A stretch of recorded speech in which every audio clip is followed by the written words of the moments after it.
The Candle of Vision. By George William Russell. Preface.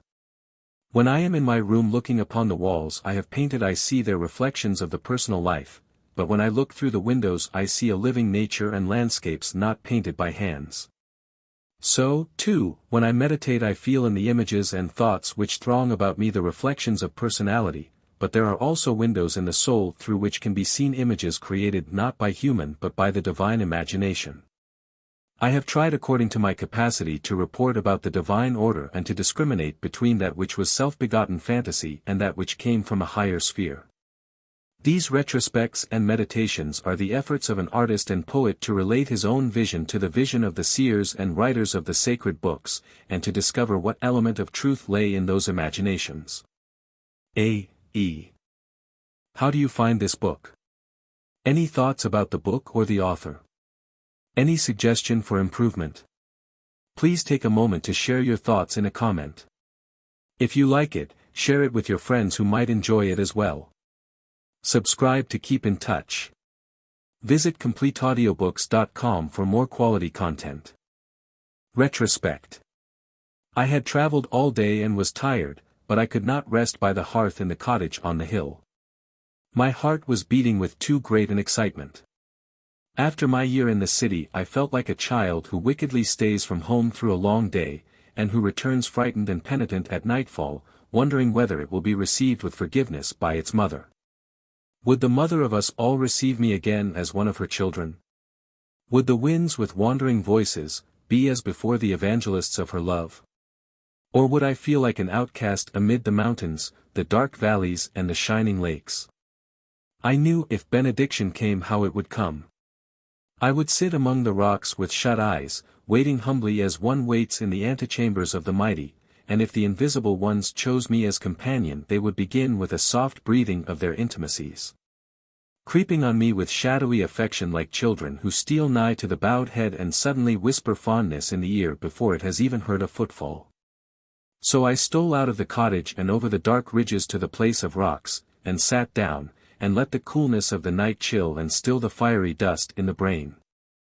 I waited trembling for the faintest touch, the shyest breathing of the everlasting within my soul, the sign of reception and forgiveness. I knew it would come. I could not so desire what was not my own, and what is our own we cannot lose. Desire is hidden identity. The darkness drew me heavenward.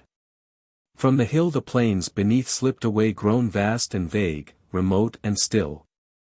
I seemed alone with immensity, and there came at last that melting of the divine darkness into the life within me for which I prayed. Yes, I still belonged, however humbly, to the heavenly household. I was not outcast. Still, though by a thread fine as that by which a spider hangs from the rafters, my being was suspended from the habitations of eternity. I longed to throw my arms about the hills, to meet with kisses the lips of the seraph wind.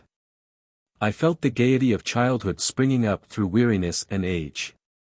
For to come into contact with that which is eternally young is to have that childhood of the spirit it must attain ere it can be molded by the magician of the beautiful and enter the house of many mansions.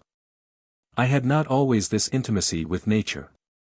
I never felt a light in childhood which faded in manhood into the common light of day, nor do I believe that childhood is any nearer than age to this being. If it were so, what would the spirit have to hope for after youth was gone? I was not conscious in my boyhood of any heaven lying about me. I lived in the city, and the hills from which aid was to come to me were only a far flush of blue on the horizon. Yet I was drawn to them, and as years passed and legs grew longer I came nearer and nearer until at last one day I found myself on the green hillside. I came to play with other boys, but years were yet to pass before the familiar places grew strange once more and the mountains dense with fiery forms and awful as Sinai.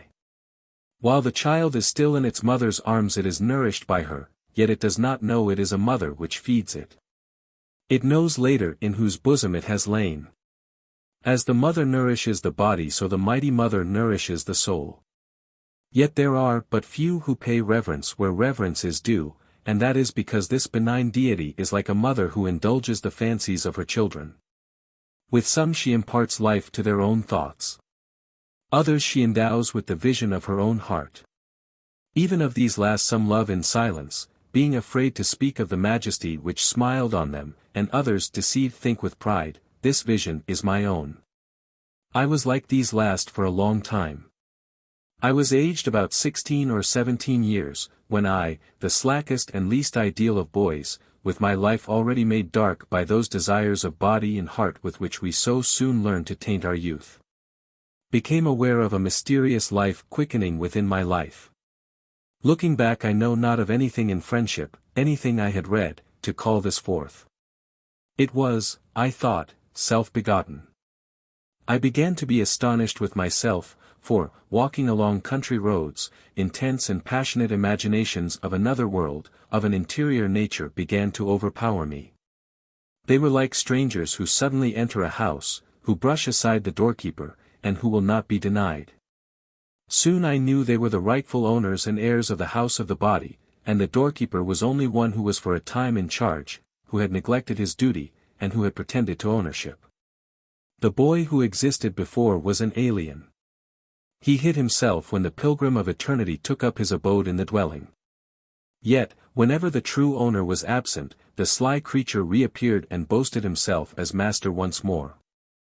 That being from a distant country who took possession of the house began to speak in a language difficult to translate. I was tormented by limitations of understanding. Somewhere about me I knew there were comrades who were speaking to me, but I could not know what they said. As I walked in the evening down the lane scented by the honeysuckle, my senses were expectant of some unveiling about to take place. I felt that beings were looking in upon me out of the true home of man. They seemed to be saying to each other of us, soon they will awaken, soon they will come to us again, and for a moment I almost seemed to mix with their eternity.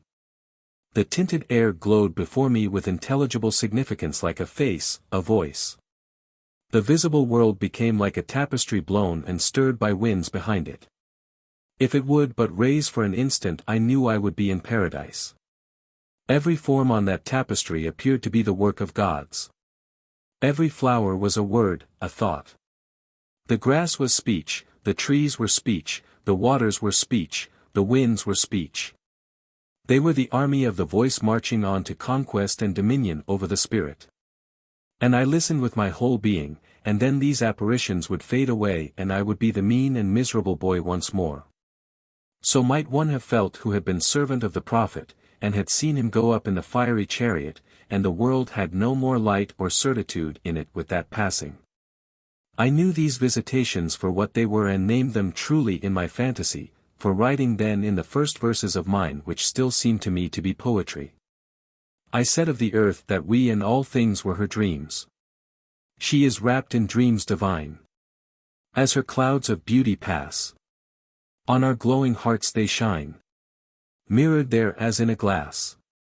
Earth, whose dreams are we and they, with her deep heart's gladness fills all our human lips can say. O'er the dawn-fired singer trills.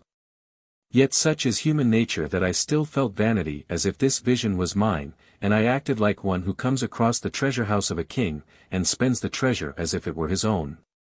We may indeed have a personal wisdom, but spiritual vision is not to speak of as ours any more than we can say at the rising of the sun, this glory is mine. By the sudden uprising of such vanities in the midst of vision I was often outcast, and found myself in an instant like those warriors of Irish legend, who had come upon a lordly house and feasted there and slept. And when they woke they were on the barren hillside, and the fade fia was drawn about that lordly house.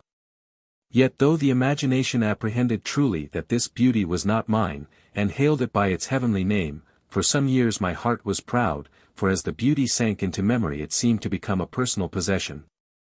And I said, I imagined this, when I should humbly have said, the curtain was a little lifted that I might see. But the day was to come when I could not deny the mighty mother the reverence due, when I was indeed to know by what being I had been nourished, and to be made sweet and mad as a lover with the consciousness of her intermingling spirit.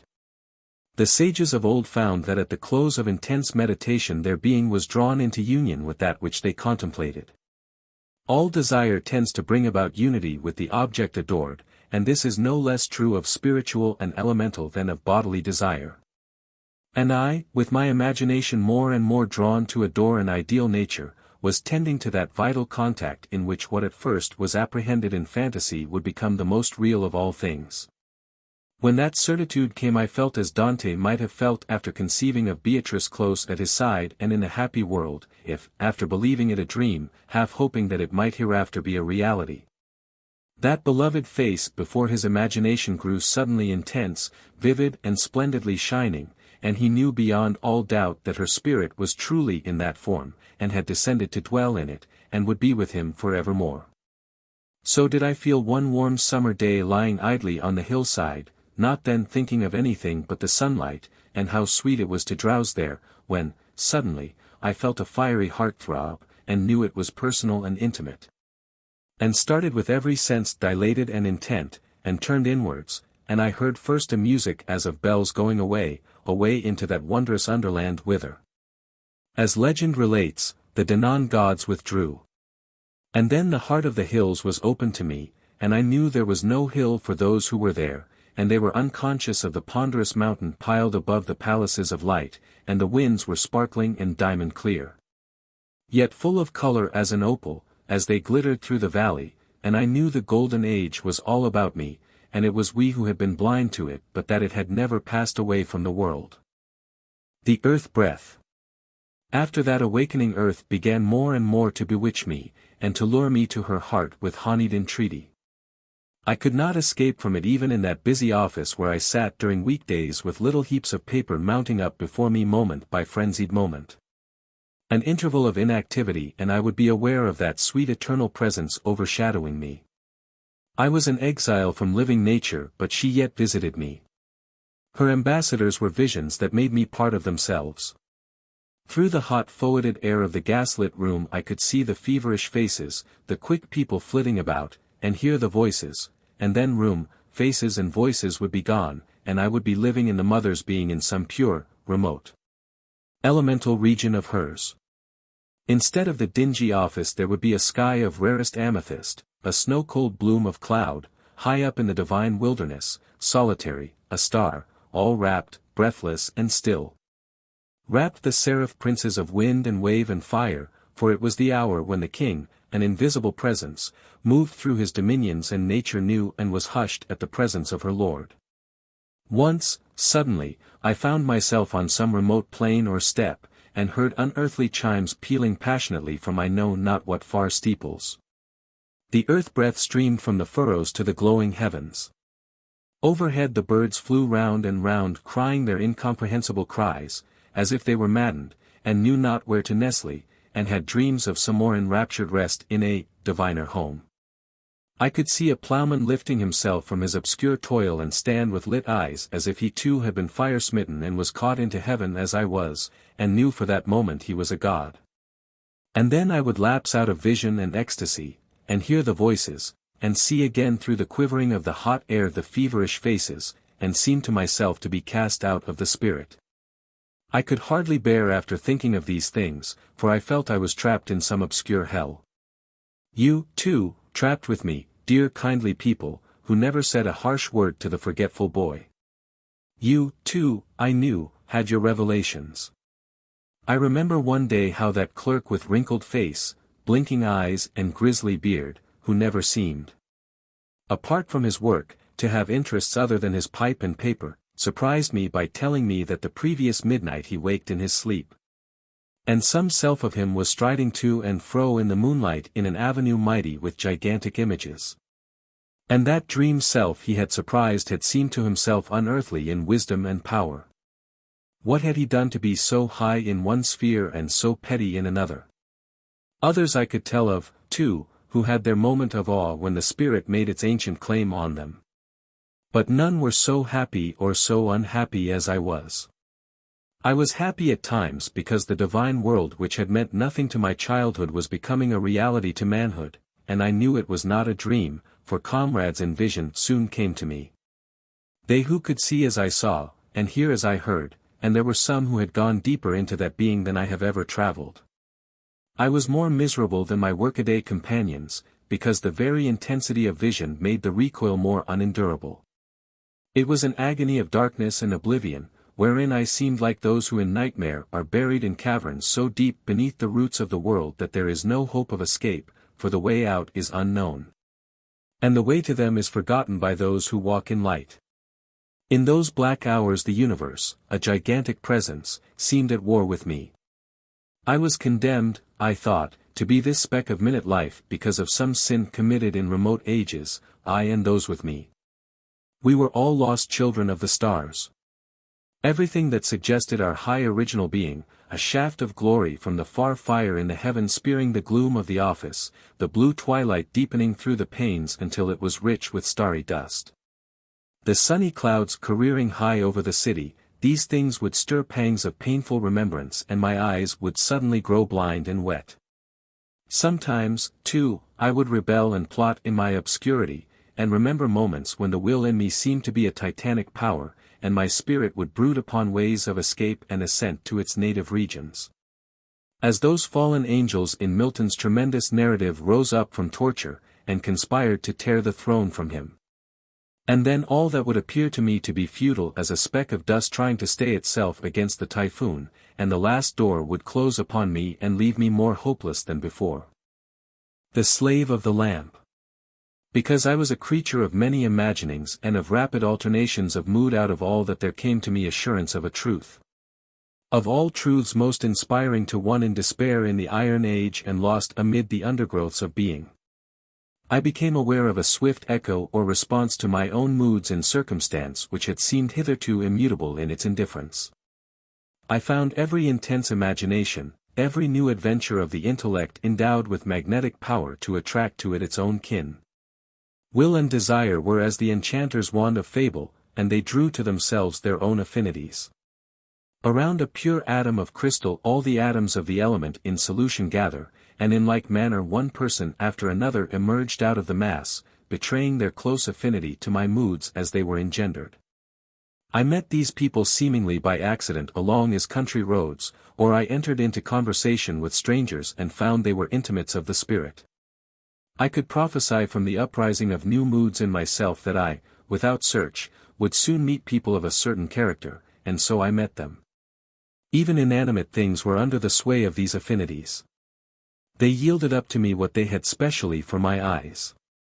I have glanced in passing at a book left open by someone in a library, and the words first seen thrilled me, for they confirmed a knowledge lately attained in vision. At another time a book taken down idly from a shelf opened at a sentence quoted from a Upanishad, scriptures then to me unknown. And this sent my heart flying eastwards because it was the answer to a spiritual problem I had been brooding over an hour before. It was hardly a week after my first awakening that I began to meet those who were to be my lifelong comrades on the quest, and who were, like myself, in a boyhood troubled by the spirit. I had just attempted to write in verse when I met a boy whose voice was soon to be the most beautiful voice in Irish literature. I sought none of these out because I had heard of them and surmised a kinship. The concurrence of our personalities seemed mysterious and controlled by some law of spiritual gravitation, like that which in the chemistry of nature makes one molecule fly to another. I remember the exultation with which I realized about life that, as Heraclitus has said, it was in a flux. And that in all its flowings there was meaning and law, that I could not lose what was my own. I need not seek, for what was my own would come to me, if any passed it was because they were no longer mine. One buried in a dungeon for many years could not have hailed sunshine, the sweet-smelling earth, and the long-hidden infinitude of the skies more joyously than I the melting of that which had seemed immutable. It is those who live and grow swiftly, and who continually compare what is without with what is within, who have this certainty. Those who do not change see no change and recognize no law. He who has followed even in secrecy many lights of the spirit can see one by one the answering torches gleam. When I was made certain about this I accepted what befell with resignation. I knew that all I met was part of myself and that what I could not comprehend was related by affinity to some yet unrealized forces in my being. We have within us the lamp of the world. And nature, the genie, is slave of the lamp, and must fashion life about us as we fashion it within ourselves. What we are alone has power. We may give up the outward personal struggle and ambition, and if we leave all to the law, all that is rightly ours will be paid. Man becomes truly the Superman when he has this proud consciousness. No matter where he may be, in what seeming obscurity, he is still the king, still master of his fate, and circumstance reels about him or is still as he, in the solitude of his spirit, is mighty or is humble. We are indeed most miserable when we dream we have no power over circumstance, and I account it the highest wisdom to know this of the living universe, that there is no destiny in it other than that we make for ourselves. How the spirit is kindled, how it feels its power, when, outwardly quiet, it can see the coming and going of life, as it dilates within itself or is still. Then do we move in miracle and wonder. Then does the universe appear to us as it did to the Indian sage who said that to him who was perfect in meditation all rivers were sacred as the Ganges and all speech was holy. Meditation. There is no personal virtue in me other than this, that I followed a path all may travel but on which few do journey. It is a path within ourselves where the feet first falter in shadow and darkness but which is later made gay by heavenly light. As one who has traveled a little on that way and who has had some far-off vision of the many-colored land, if I tell what I know, and how I came to see most clearly, I may give hope to those who would fain believe in that world the seer spake of.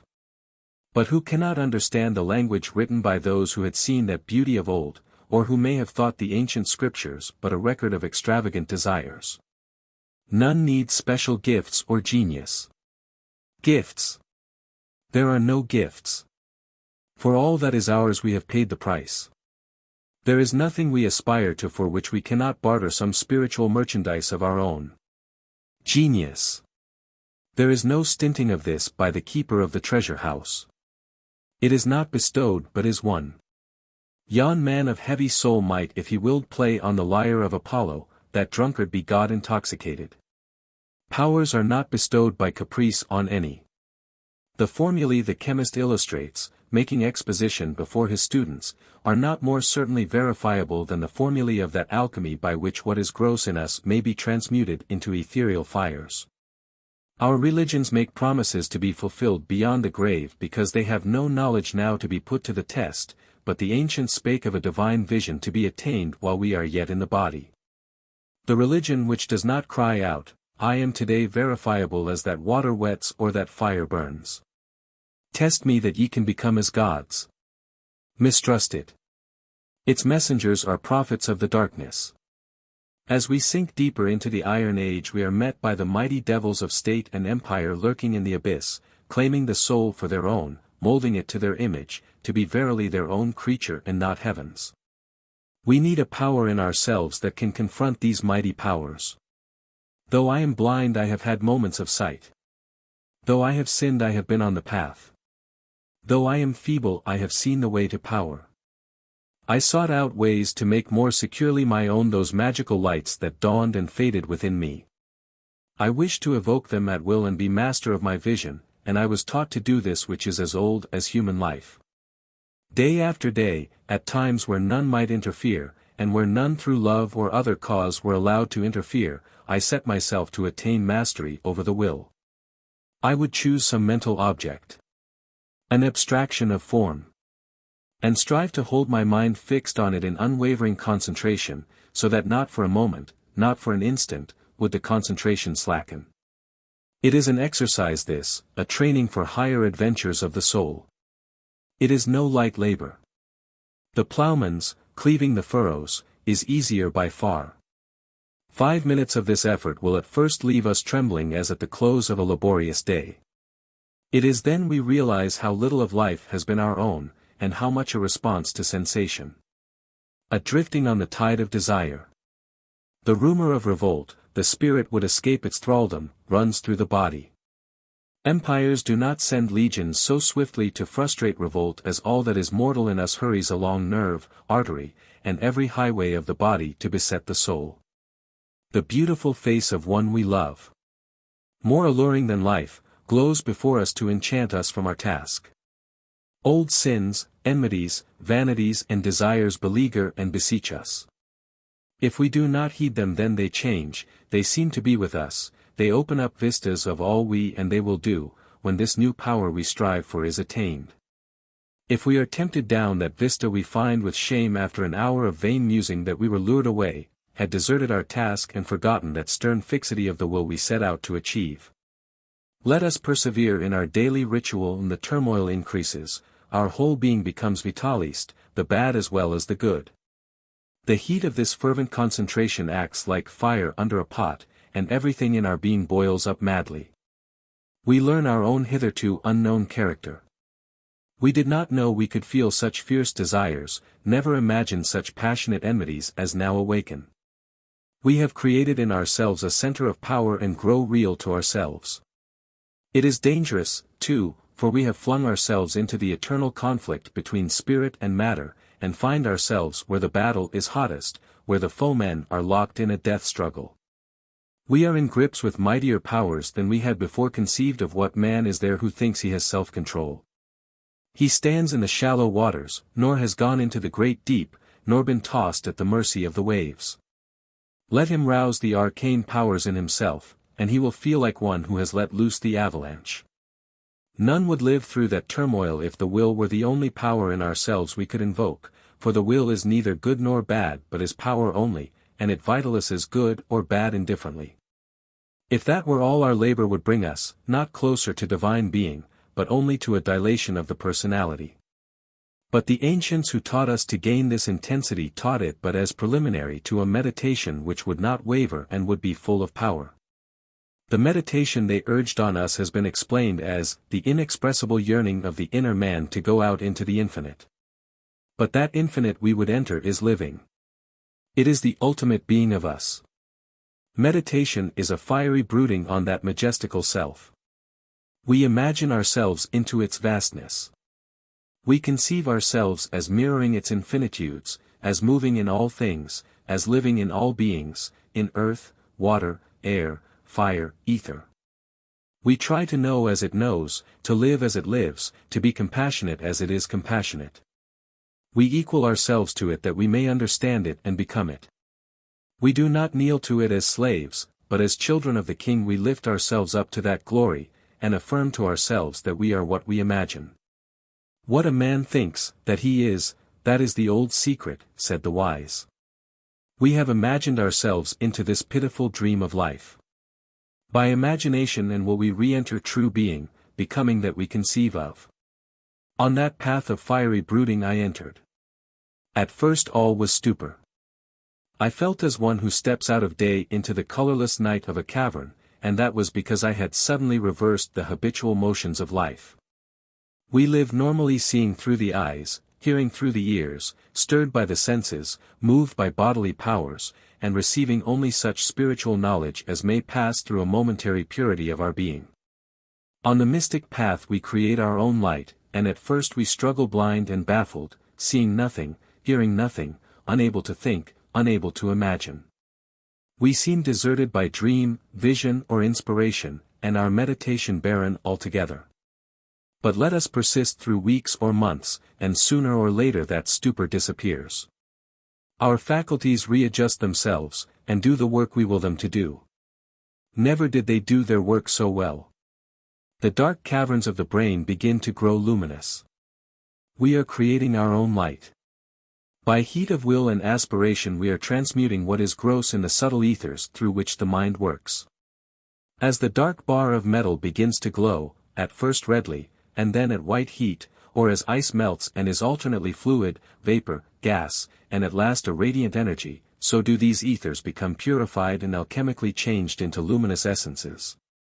And they make a new vesture for the soul, and link us to mid-world or heavenward where they too have their true home. How quick the mind is now! How vivid is the imagination!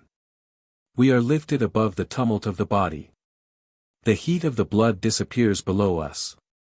We draw nigher to ourselves. The heart longs for the hour of meditation and hurries to it. And, when it comes, we rise within ourselves as a diver too long under seas rises to breathe the air, to see the light. We have invoked the God and we are answered according to old promise. As our aspiration so is our inspiration. We imagine it as love and what a love enfolds us. We conceive of it as might and we take power from that majesty. We dream of it as beauty, and the magician of the beautiful appears everywhere at its miraculous art, and the multitudinous lovely creatures of its thought are busy molding nature and life in their image, and all are hurrying to the golden world. This vision brings its own proof to the spirit, but words cannot declare or explain it. We must go back to lower levels and turn to that which has form from that which is bodiless. The many-colored land. I have always been curious about the psychology of my own vision, as desirous of imparting it, and I wish in this book to relate the efforts of an artist and poet to discover what truth lay in his own imaginations. I have brooded longer over the nature of imagination than I have lingered over the canvas where I tried to rebuild my vision. Spiritual moods are difficult to express and cannot be argued over, but the workings of imagination may well be spoken of, and need precise and minute investigation. I surmise from my reading of the psychologists who treat of this that they themselves were without this faculty and spoke of it as blind men who would fain draw although without vision. We are overcome when we read Prometheus Unbound, but who, as he reads, flings off the enchantment to ponder in what state was the soul of Shelley in that ecstasy of swift creation. Who has questioned the artist to whom the forms of his thought are vivid as the forms of nature? Artist and poet have rarely been curious about the processes of their own minds. Yet it is reasonable to assume that the highest ecstasy and vision are conditioned by law and attainable by all, and this might be argued as of more importance even than the message of the seers. I attribute to that unwavering meditation and fiery concentration of will a growing luminousness in my brain, as if I had unsealed in the body a fountain of interior light. Normally we close our eyes on a cloudy gloom through which vague forms struggle sometimes into definiteness. But the luminous quality gradually became normal in me, and at times in meditation there broke in on me an almost intolerable luster of light, pure and shining faces, dazzling processions of figures, most ancient places and peoples. And landscapes lovely as the lost Eden. These appeared at first to have no more relation to myself than images from a street without one sees reflected in a glass, but at times meditation prolonged itself into spheres which were radiant with actuality. Once, drawn by some inner impulse to meditate at an unusual hour, I found quick oblivion of the body. The blood and heat of the brain ebbed from me as an island fades in the mists behind a swift vessel fleeting into light. The ways were open within. I rose through myself and suddenly felt as if I had awakened from dream. Where was I? In what city? Here were hills crowned with glittering temples, and the ways, so far as I could see, were thronged with most beautiful people. Swaying as if shaken by some ecstasy, running through all as if the dark hidden Father was breathing rapturous life within his children.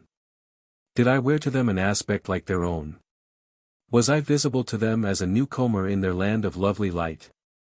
I could not know, but those nigh me flowed towards me with outstretched hands. I saw eyes with a beautiful flame of love in them looking into mine. But I could stay no longer, for something below drew me down and I was again in exile from light. There came through meditation a more powerful orientation of my being as if to a hidden sun, and my thoughts turned more and more to the spiritual life of earth. All the needles of being pointed to it. I felt instinctively that all I saw in vision was part of the life of earth, which is a court where there are many starry palaces. There the planetary spirit was king, and that spirit manifesting through the substance of earth, the mighty mother, was, I felt, the being I groped after as God. The love I had for nature as garment of that deity grew deeper. That which was my own came to me as it comes to all men. That which claimed me drew me to itself. I had my days and nights of freedom. How often did I start in the sunshine of a Sabbath morning, setting my face to the hills, feeling somewhat uncertain as a lover who draws nigh to a beauty he adores. Who sometimes will yield everything to him and sometimes is silent and will only endure his presence.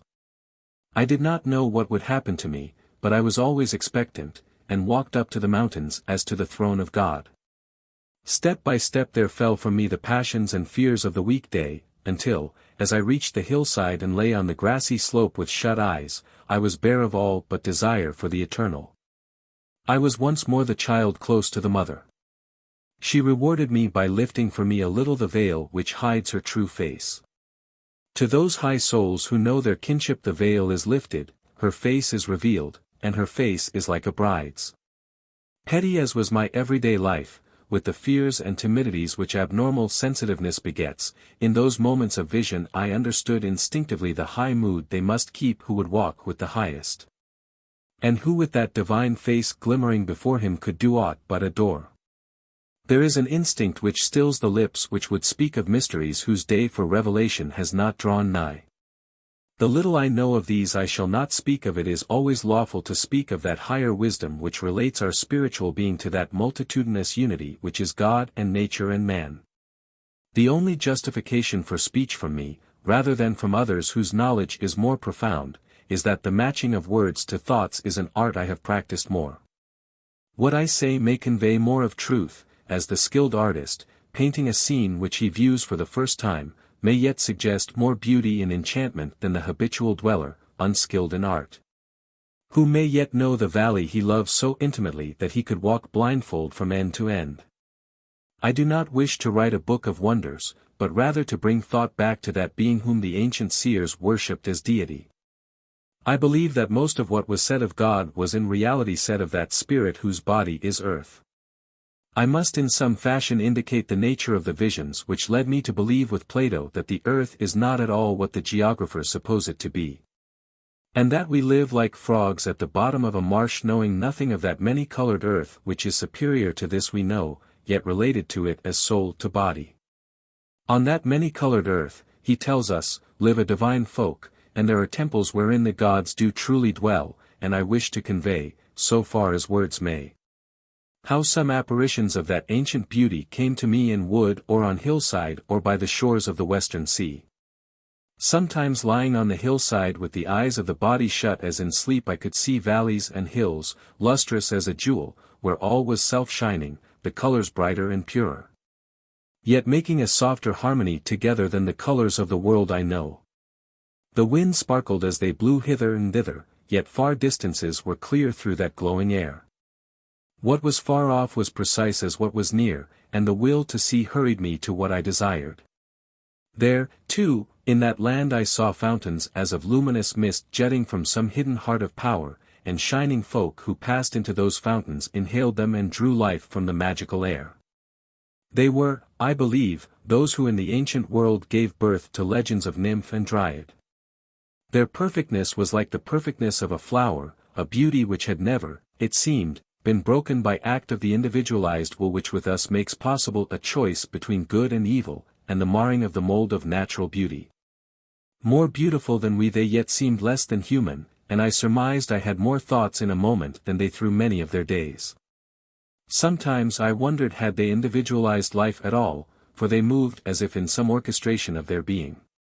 If one looked up, all looked up. If one moved to breathe the magical airs from the fountains, many bent in rhythm. I wondered were their thoughts all another's. One who lived within them, guardian or oversoul to their tribe. Like these were my first visions of supernature, not spiritual nor of any high import, not in any way so high as those transcendental moments of awe, when almost without vision the divine darkness seemed to breathe within the spirit. But I was curious about these forms, and often lured away by them from the highest meditation. For I was dazzled like a child who escapes from a dark alley in one of our cities of great sorrow where its life has been spent, and who comes for the first time upon some rich garden beyond the city where the air is weighted with scent of lilac or rose, and the eyes are made gay with color. Such a beauty begins to glow on us as we journey towards deity, even as earth grows brighter as we journey from the gloomy pole to lands of the sun. And I would cry out to our humanity, sinking deeper into the iron age, that the golden world is all about us and that beauty is open to all, and none are shut out from it who will turn to it and seek for it. As the will grew more intense, the longing for the ancestral self more passionate, there came glimpses of more rapturous life in the being of earth. Once I lay on the sand dunes by the western sea. The air seemed filled with melody. The motion of the wind made a continuous musical vibration. Now and then the silvery sound of bells broke on my ear. I saw nothing for a time. Then there was an intensity of light before my eyes like the flashing of sunlight through a crystal. It widened like the opening of a gate, and I saw the light was streaming from the heart of a glowing figure. Its body was pervaded with light as if sun fire rather than blood ran through its limbs. Light streams flowed from it. It moved over me along the winds, carrying a harp, and there was a circling of golden hair that swept across the strings. Birds flew about it, and over the brows was a fiery plumage as of wings of outspread flame. On the face was an ecstasy of beauty and immortal youth. There were others, a lordly folk, and they passed by on the wind as if they knew me not or the earth I lived on. When I came back to myself, my own world seemed grey and devoid of light, though the summer sun was hot upon the sands. One other vision I will tell because it bears on things the ancients taught us, and on what I have to write in later pages. Where I saw this I will not say. There was a hall vaster than any cathedral, with pillars that seemed built out of living and trembling opal, or from some starry substances which shone with every color, the colors of eve and dawn. A golden air glowed in this place, and high between the pillars were thrones which faded, glow by glow, to the end of the vast hall. On them sat the divine kings. They were fire-crested. I saw the crest of the dragon on one, and there was another plumed with brilliant fires that jetted forth like feathers of flame. They sat shining and star-like, mute as statues, more colossal than Egyptian images of their gods, and at the end of the hall was a higher throne on which sat one greater than the rest. A light like the sun glowed behind him. Below on the floor of the hall lay a dark figure as if in trance, and two of the divine kings made motions with their hands about it over head and body. I saw where their hands waved how sparkles of fire like the flashing of jewels broke out. There rose out of that dark body a figure as tall, as glorious, as shining as those seated on the thrones. As he woke to the hall he became aware of his divine kin, and he lifted up his hands in greeting. He had returned from his pilgrimage through darkness, but now an initiate, a master in the heavenly guild. While he gazed on them the tall golden figures from their thrones leaped up, they too with hands uplifted in greeting, and they passed from me and faded swiftly in the great glory behind the throne. Analytic. Before I may write more of that supernature which rises, a tower of heaven, above the depths where we move. I know I must try to solve some of the doubts and perplexities which come to most who hear of things they have not heard or seen for their own part. They will say, "You are an artist and have painted such things. We know you have imagination which creates images vividly. You are a poet, and it is the art of your tribe to gild for us the thoughts you have, the emotions you feel, so that what moods are common with us you attire richly till they walk like kings. But what certainty have you that it is not all fancy, and the visions you speak of were not born in the cloudy hollows of your brain, and are not glorified memories of things you have first seen with the sensual eye, and which were afterwards refashioned in memory? What certitude have you that these things you speak of are in any way related to a real world invisible to our eyes? To solve these doubts I must not fall back on authority, or appeal for trust. It will avail nothing to say that others have seen such things and have with me looked upon them, we speaking of them together as people who see the same scene, who refer as they speak to rocks, waters and trees, knowing these are a common vision. It would be true if I said this, but it would avail me nothing in my desire that you should go hopefully on the way I would have you journey.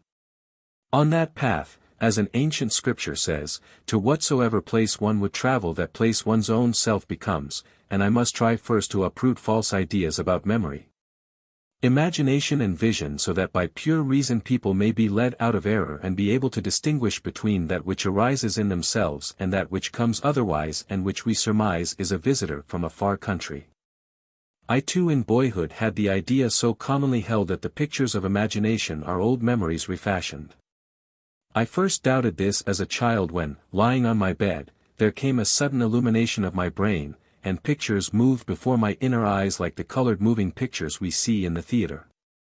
I saw, I remember, a sunlit hillside which seemed close to me. There were huge gray boulders strewn about. Beyond this hill slope I could see far distant mountains, pale blue through the sparkling air. While I looked, giants in brazen armor clambered swiftly up the hillside, swinging clubs which had spiked balls of brass held by a chain at the end. They glittered in the sun as they ran up and past me. Motion, light, shadow, color were perfect as things seen passing before the physical eyes. Then the illumination in my brain ceased, the picture vanished, and I was startled, for I had seen no hillside like that. No distant mountains, no giants in brazen armor in picture or theater, and I began a speculation which soon ended because childhood keeps no prolonged meditation. I may take this as a type of vision common to most people. Either when they sit in darkness, or with closed eyes, or as they drift into sleep or awaken from sleep, they pass through strange cities, float in the air, roam through woods, have adventures with people who are not the people they meet every day. There is nothing uncommon about such visions. It is in the interpretation of them that error arises. People pass them by too easily, saying, "It is imagination," as if imagination were as easily explained as a problem in Euclid, and was not a mystery. And as if every moving picture in the brain did not need such minute investigation as Darwin gave to earthworms. I was asked to believe that giants, armor, hillside and sunny distance so appeared in my brain because I had seen men who might be enlarged to giants, pictures of armor with which they could be clothed by fancy. Brass with which the armor could be colored. Any rocks might be multiplied and enlarged from memory by imagination to form a hillside, and any sky of sunny blue would make my distance. How plausible for a second, how unthinkable after a momentary consideration. I know I could hardly, if you gave me 100,000 pictures of heads, by cutting them up and pasting them together, make a fresh face which would appear authentic in its tints and shadows, and it would be a work of infinite labor. But these faces of vision are not still. They move. They have life and expression. The sunlight casts authentic moving shadows on the ground. What is it combines with such miraculous skill? The thing seen, taking a tint here, a fragment of form there, which uses the colors and forms of memory as a palette to paint such masterpieces. It has been said, every man is a Shakespeare in his dreams. The dreamer of landscape is more than a Turner, because he makes his trees to bend before the wind and his clouds to fleet across the sky. The waking brain does not do this. It is unconscious of creation. To say we refashion memories is to surmise in the subconscious nature a marvelous artist, to whom all that we have ever seen with the physical eyes is present at once, and as clay in the hands of a divine potter. And it is such swift creation too that it rivals the works of the Lord. Well, I am not one of those who deny that the kingdom of heaven is within us or that the king is also in his heaven. We need not deny that and yet hold that vision comes otherwise.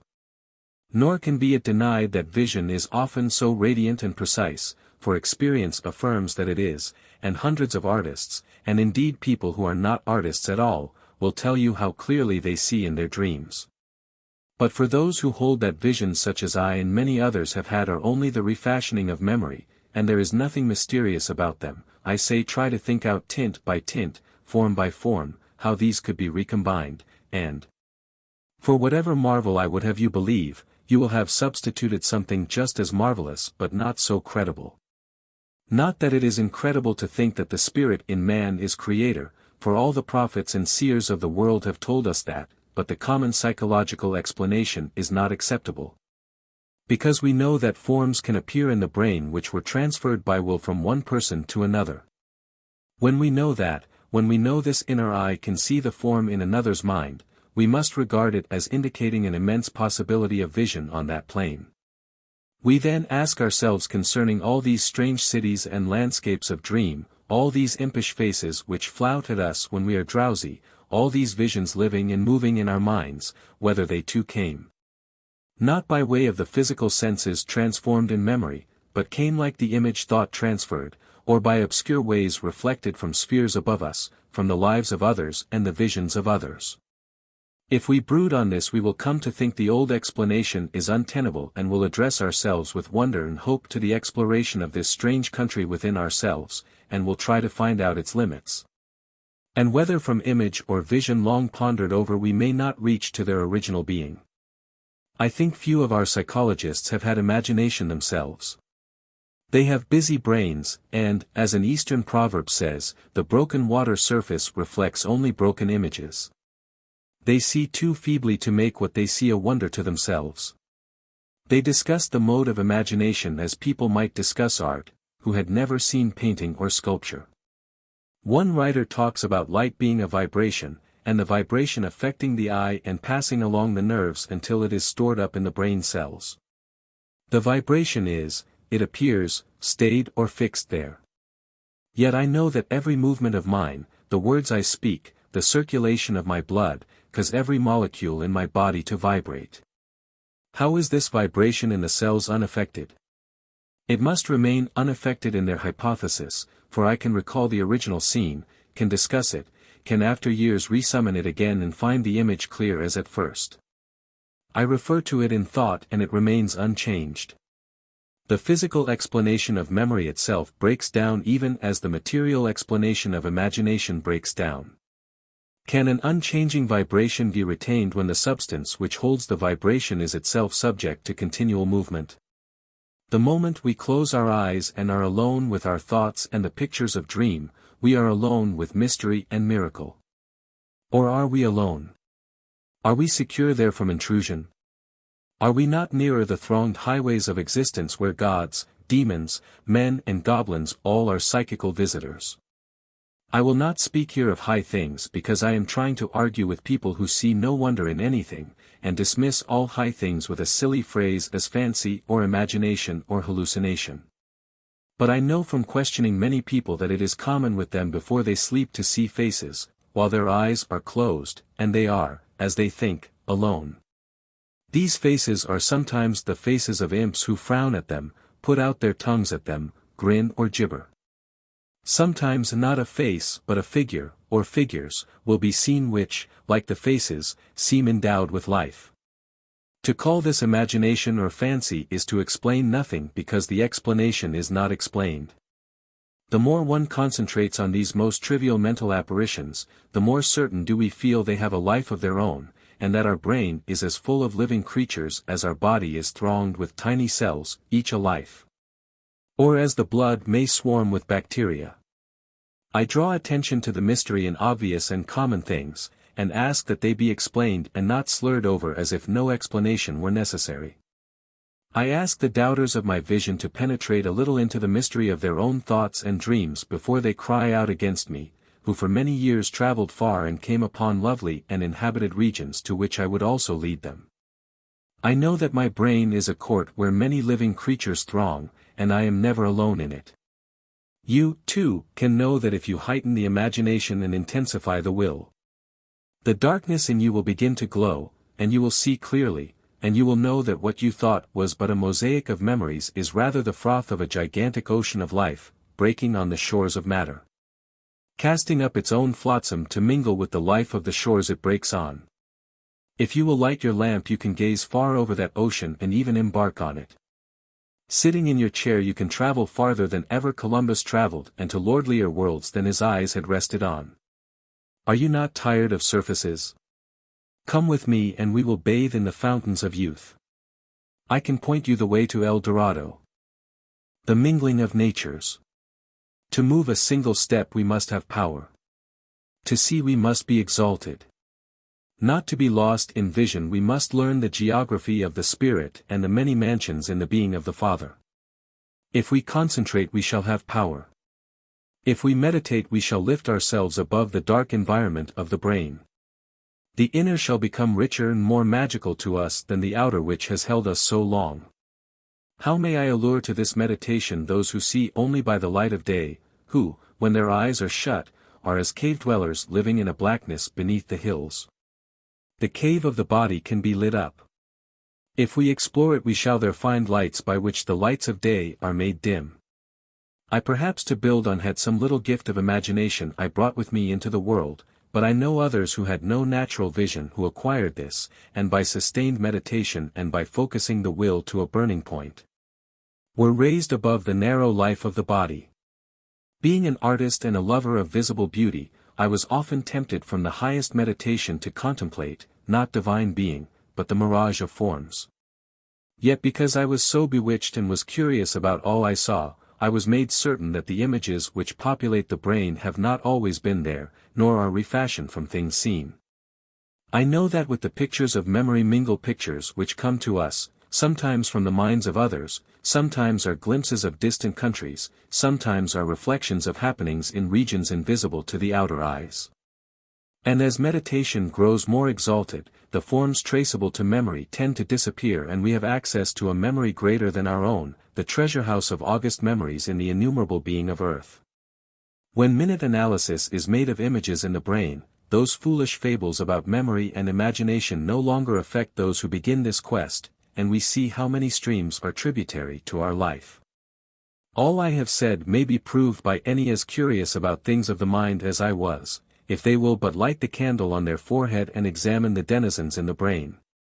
They will find that their sphere is populous with the innermost thoughts of others, and will more and more be led by wonder and awe to believe that we and all things swim in an ether of deity. And that the least motion of our minds is incomprehensible except in memory of this, in him we live and move and have our being. Analysis of the simplest mental apparition will lead us often to stay ourselves on that thought. Once in an idle interval in my work I sat with my face pressed in my hands, and in that dimness pictures began flickering in my brain. I saw a little dark shop, the counter before me, and behind it an old man fumbling with some papers, a man so old that his motions had lost swiftness and precision. Deeper in the store was a girl, red-haired, with grey watchful eyes fixed on the old man. I saw that to enter the shop one must take 2 steps downwards from a cobbled pavement without. I questioned a young man, my office companion, who then was writing a letter, and I found that what I had seen was his father's shop. All my imaginations, the old man, his yellow-white beard, his fumbling movements, the watchful girl, her color, the steps, the cobbled pavement were not imaginations of mine in any true sense. For while I was in a vacant mood my companion had been thinking of his home, and his brain was populous with quickened memories, and they invaded my own mind, and when I made question I found their origin. But how many thousand times are we invaded by such images and there is no speculation over them? Possibly I might have made use of such things in my art. I might have made a tale about the old man and girl. But if I had done so, if other characters had appeared in my tale who seemed just as living, where would they have come from? Would I have again been drawing upon the reservoir of my companion's memories? The vision of the girl and old man may in reality have been but a little part of the images with which my brain was flooded.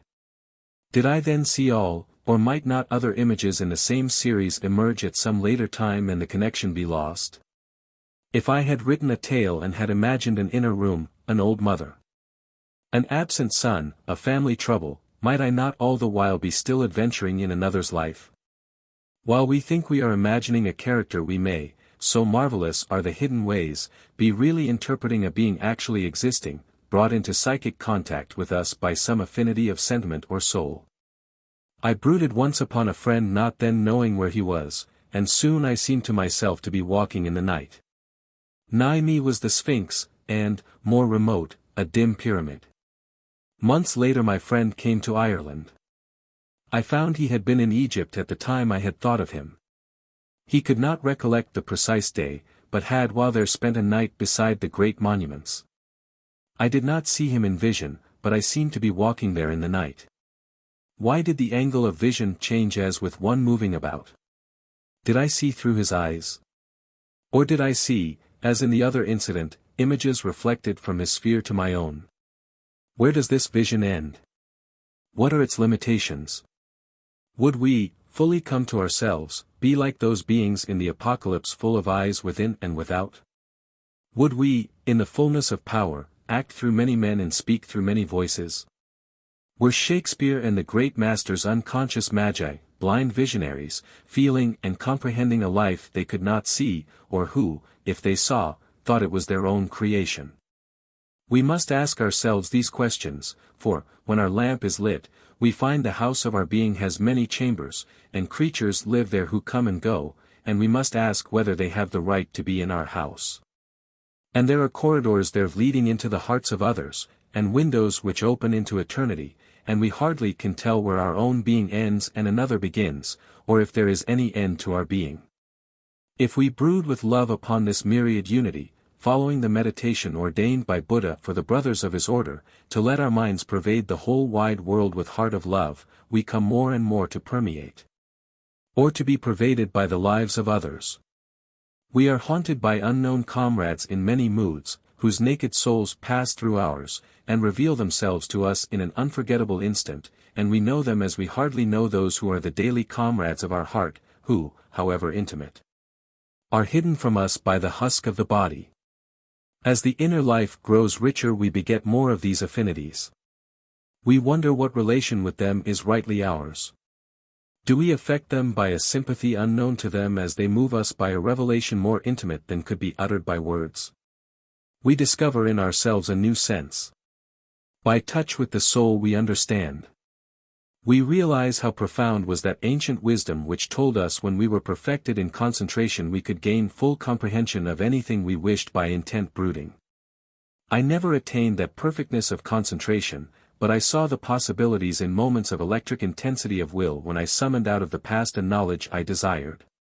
How is this knowledge possible? Is there a center within us through which all the threads of the universe are drawn, a spiritual atom which mirrors the spiritual infinitudes even as the eye is a mirror of the external heavens? There is not a pinpoint in visible space which does not contain a microcosm of heaven and earth. We know that. For nowhere do we move where the eye does not receive its vision of infinity. Is it only in the visible world, this condensation of the infinite in the atomic, and not also in the soul and again in the spirit? What would the soul in its perfection mirror? Would it reflect within itself the myriad life of humanity? Would the spirit mirror the heavens, and the imaginations of the divine mind well up within it in mystic and transcendental ideations? Or do they already mirror each their own world, and is all knowledge already within us, and is our need but for wisdom to create the links between portions of a single being, dramatically sundered by illusion as the soul is in dream? Is not the gathering of the will and the fiery brooding to this end, and are the glimpses we get of supernature caused but by the momentary uplifting of an eye, by which, when it is fully awakened, we dead shall be raised? The memory of earth. We experience the romance and delight of voyaging upon uncharted seas when the imagination is released from the foolish notion that the images seen in reverie and dream are merely the images of memory refashioned. And in tracking to their originals the forms seen in vision we discover for them a varied ancestry, as that some come from the minds of others. And of some we cannot surmise another origin than that they are portions of the memory of earth which is accessible to us. We soon grow to think our memory but a portion of that eternal memory and that we in our lives are gathering an innumerable experience for a mightier being than our own. The more vividly we see with the inner eye the more swiftly do we come to this conviction. Those who see vaguely are satisfied with vague explanations which those who see vividly at once reject as inadequate. How are we to explain what has happened to many, and oftentimes to myself, that when we sit amid ancient ruins or in old houses they renew their life for us? I waited for a friend inside a ruined chapel, and while there a phantasm of its ancient uses came vividly before me. In front of the altar I saw a little crowd kneeling, most prominent a woman in a red robe, all pious and emotionally intent. A man stood behind these leaning by the wall as if too proud to kneel. An old man in ecclesiastical robes, abbot or bishop, stood, a crosier in one hand, while the other was uplifted in blessing or in emphasis of his words. Behind the cleric a boy carried a vessel, and the lad's face was vain with self-importance. I saw all this suddenly as if I was contemporary and was elder in the world by many centuries. I could surmise the emotional abandon of the red-robed lady, the proud indifference of the man who stood with his head but slightly bent, the vanity of the young boy as servitor in the ceremony. Just as in a church today we feel the varied mood of those present. Anything may cause such pictures to rise in vivid illumination before us, a sentence in a book, a word, or contact with some object. I have brooded over the grassy mounds which are all that remain of the duns in which our Gaelic ancestors lived, and they builded themselves up again for me so that I looked on what seemed an earlier civilization, saw the people, noted their dresses, the colors of natural wool. Saffron or blue, how rough like our own homespuns they were, even such details were visible as that the men cut meat at table with knives and passed it to the lips with their fingers. This is not, I am convinced, what people call imagination, an interior creation in response to a natural curiosity about past ages. It is an act of vision. A perception of images already existing breathed on some ethereal medium which in no way differs from the medium which holds for us our memories. And the reperception of an image in memory which is personal to us in no way differs as a psychical act from the perception of images in the memory of earth. The same power of seeing is turned upon things of the same character and substance. It is not only rocks and ruins which infect us with such visions. A word in a book when one is sensitive may do this also. I sought in a classical dictionary for information about some myth. What else on the page my eye caught I could not say, but something there made 2,000 years to vanish. I was looking at the garden of a house in some ancient city. From the house into the garden fluttered two girls, one in purple and the other in a green robe, and they, in a dance of excitement, ran to the garden wall and looked beyond it to the right. There a street rose high to a hill where there was a pillared building. I could see through blinding sunlight a crowd swaying down the street drawing nigh the house, and the two girls were as excited as girls might be today if king or queen were entering their city. This instant uprising of images following a glance at a page cannot be explained as the refashioning of the pictures of memory. The time which elapsed after the page was closed and the apparition in the brain was a quarter of a minute or less. One can only surmise that pictures so vividly colored, so full of motion and sparkle as are moving pictures in the theaters were not an instantaneous creation by some magical artist within us, but were evoked out of a vaster memory than the personal, that the Grecian names my eye had caught had the power of symbols which evoke their affinities, and the picture of the excited girls and the shining procession was in some fashion, I know not how, connected with what I had read. We cannot pass by the uprising of these images with some vague phrase about suggestion or imagination and shirk further inquiry. If with the physical eye 25 years ago a man had seen a winged aeroplane amid the clouds it had roused him to a tumult of speculation and inquiry. But if the same picture had been seen in the mind it would speedily have been buried as mere fancy. There would have been no speculation, though what appears within us might well be deemed more important than what appears without us. Every tint, tone, shape, light or shade in an interior image must have intelligible cause as the wires, planes, engines and propellers of the aeroplane have. We must infer, when the image is clear and precise, an original of which this is the reflection. Whence or when were the originals of the pictures we see in dream or reverie? There must be originals. And, if we are forced to dismiss as unthinkable any process by which the pictures of our personal memory could unconsciously be reshaped into new pictures which appear in themselves authentic copies of originals, which move, have light, color, form, shade such as nature would bestow, then we are led to believe that memory is an attribute of all living creatures and of earth also, the greatest living creature we know, and that she carries with her, and it is accessible to us. All her long history, cities far gone behind time, empires which are dust, or are buried with sunken continents beneath the waters. The beauty for which men perished is still shining, Helen is there in her Troy, and Deirdre wears the beauty which blasted the Red Branch. No ancient lore has perished. Earth retains for herself and her children what her children might in passion have destroyed, and it is still in the realm of the ever-living to be seen by the mystic adventurer. We argue that this memory must be universal, for there is nowhere we go where earth does not breathe fragments from her ancient story to the meditative spirit. These memories gild the desert air where once the proud and golden races had been and had passed away, and they haunt the rocks and mountains where the Druids evoked their ski and subterrane deities. The laws by which this history is made accessible to us seem to be the same as those which make our own learning swift to our service. When we begin thought or discussion on some subject we soon find ourselves thronged with memories ready for use. Everything in us related by affinity to the central thought seems to be mobilized, and in meditation those alien pictures we see, not the pictures of memory, but strange scenes, cities, beings and happenings, are, if we study them, all found to be in some relation to our mood. If our will is powerful enough and if by concentration and aspiration we have made the gloom in the brain to glow, we can evoke out of the memory of earth images of whatsoever we desire. These earth memories come to us in various ways. When we are passive, and the ethereal medium which is the keeper of such images, not broken up by thought, is like clear glass or calm water, then there is often a glowing of color and form upon it. And there is what may be a reflection from some earth memory connected with the place we move in, or it may be we have direct vision of that memory. Meditation again evokes images and pictures which are akin to its subject in our mood and serve in illustration of it. Once, when I was considering the play of arcane forces in the body, a book appeared before me, a colored symbol on each page. I saw the book was magical, for while I looked on one of these the symbol vanished from the page, and the outline of a human body appeared, and then there came an interior revelation of that.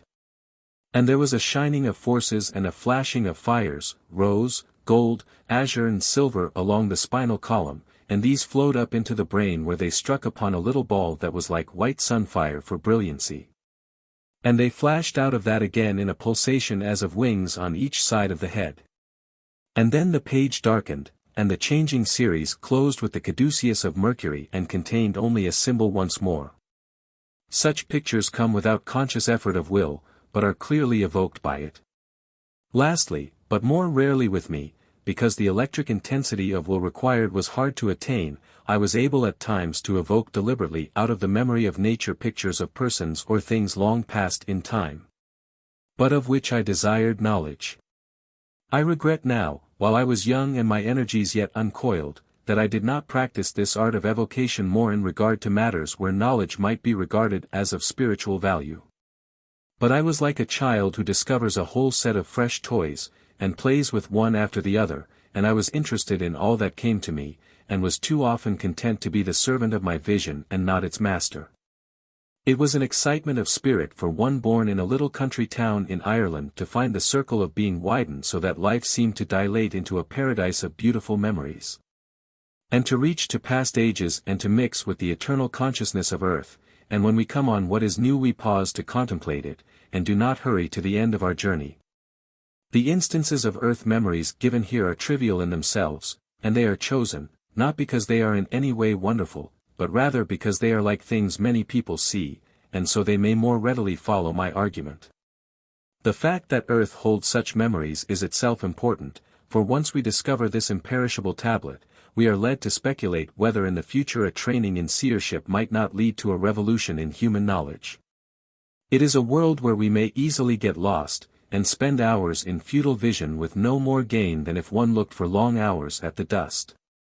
For those to whom in their spiritual evolution these apparitions arise, I would say, try to become the master of your vision, and seek for and evoke the greatest of earth memories, not those things which only satisfy curiosity, but those which uplift and inspire, and give us a vision of our own greatness.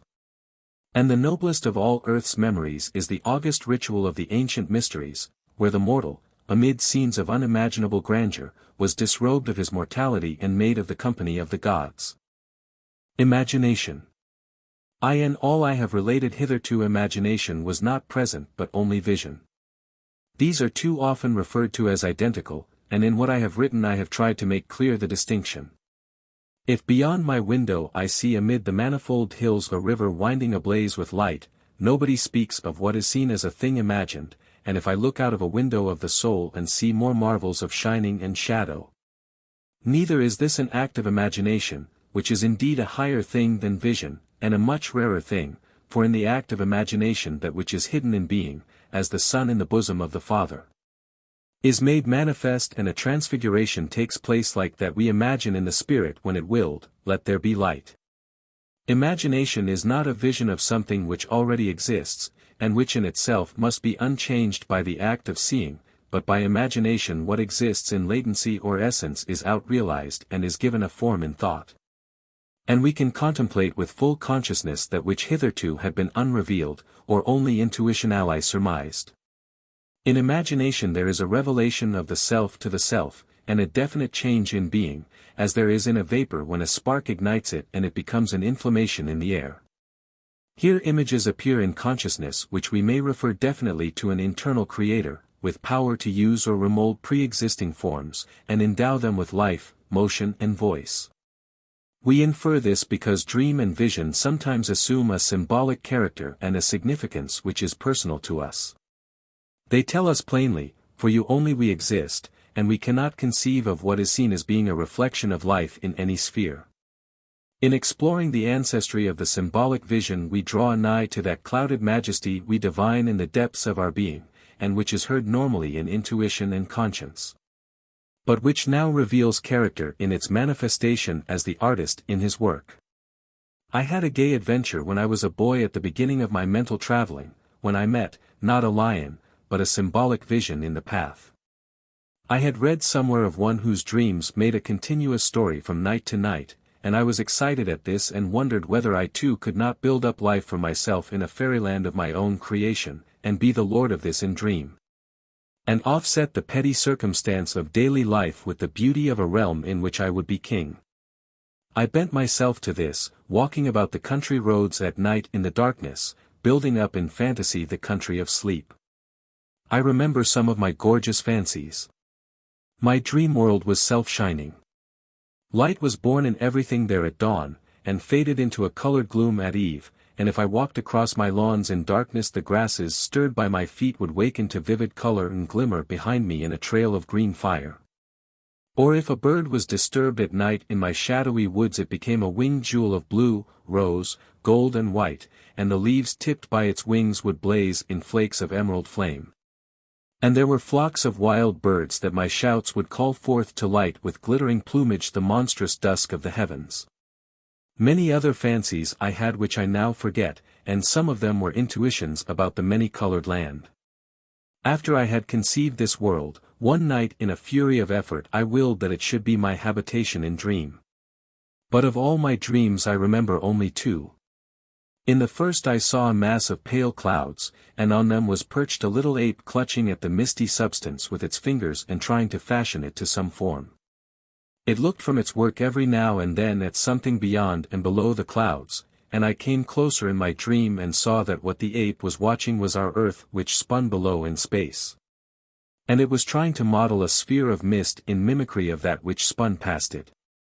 While I was intent, this grotesque sculptor turned suddenly, looking at me with an extraordinary grimace which said clearly as words could say, "That is what you are trying to do." And then I was whirled away again and I was the tiniest figure in vast mid-air, and before me was a gigantic gate which seemed lofty as the skies, and a shadowy figure filled the doorway and barred my passage.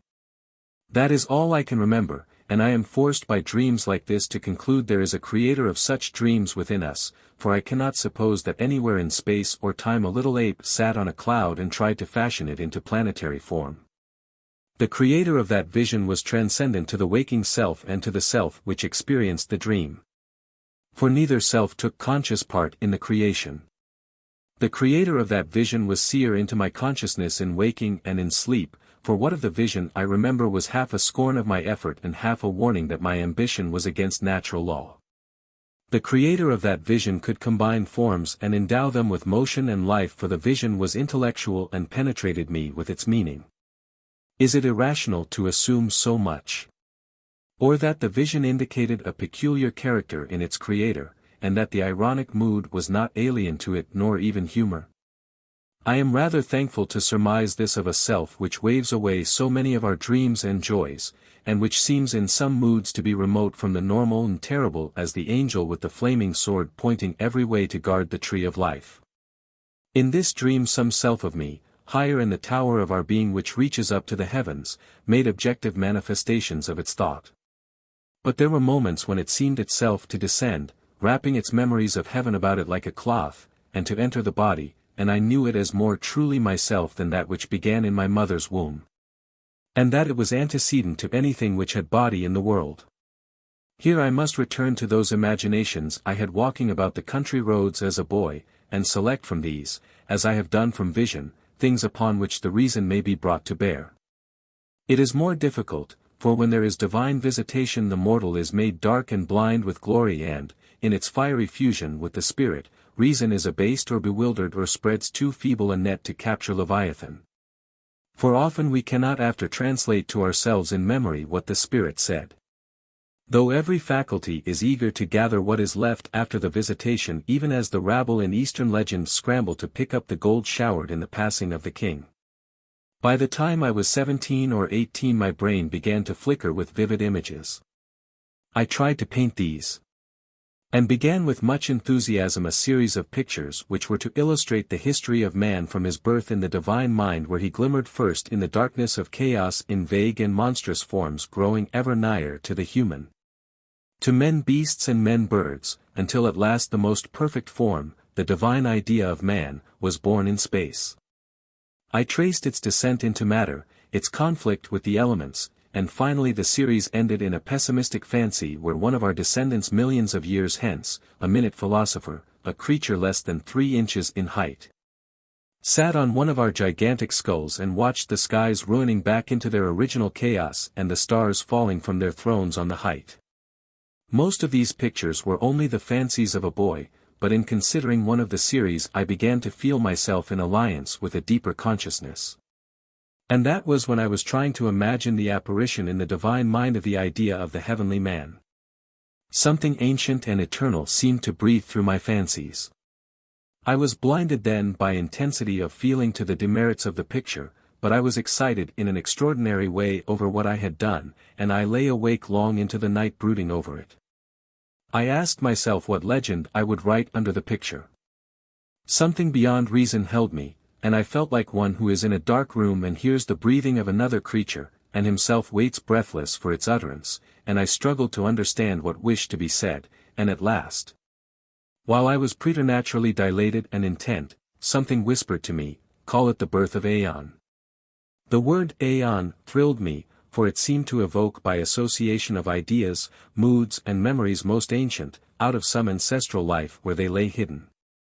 And I think it was the following day that, still meditative and clinging to the word as a lover clings to the name of the beloved, a myth incarnated in me, the story of an Aeon, one of the first starry emanations of deity. One preeminent in the highest heavens, so nigh to deity and so high in pride that he would be not less than a god himself and would endure no dominion over him save the law of his own will. This Aeon of my imagination revolted against heaven and left its courts, descending into the depths where it mirrored itself in chaos, weaving out of the wild elements a mansion for its spirit. That mansion was our earth, and that Aeon was the god of our world. This myth incarnated in me as a boy walking along the country roads in Armagh. I returned to Dublin after a fortnight, and it was a day or two after that I went into the library at Leinster House and asked for an art journal. I stood by a table while the attendant searched for the volume. There was a book lying open there. My eye rested on it. It was a dictionary of religions, I think, for the first word my eye caught was Aeon, and it was explained as a word used by the Gnostics to designate the first created beings. I trembled through my body. At that time I knew nothing of mystical literature, and indeed little of any literature except such tales as a boy reads, and the imaginations which had begun to overwhelm me were to me then nothing but mere imaginations, and were personal and unrelated in my mind with any conception of truth, or idea that the imagination could lay hold of truth. I trembled because I was certain I had never heard the word before, and there rushed into my mind the thought of pre-existence and that this was memory of the past. I went away hurriedly that I might think by myself, but my thoughts drove me back again soon, and I asked the librarian who were the Gnostics and if there was a book which gave an account of their ideas. He referred me to a volume of Neander's church history, and there, in the section dealing with the Sabaeans, I found the myth of the proud Aeon who mirrored himself in chaos and became the lord of our world.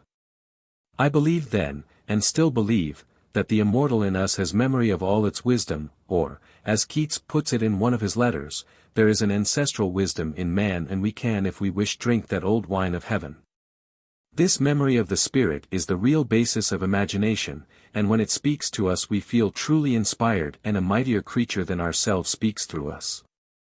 I remember how pure, holy, and beautiful these imaginations seemed, how they came like crystal water sweeping aside the muddy current of my life, and the astonishment I felt, I who was almost inarticulate. To find sentences which seemed noble and full of melody sounding in my brain as if another and greater than I had spoken them. And how strange it was also a little later to write without effort verse, which some people still think has beauty, while I could hardly, because my reason had then no mastery over the materials of thought, pen a prose sentence intelligently.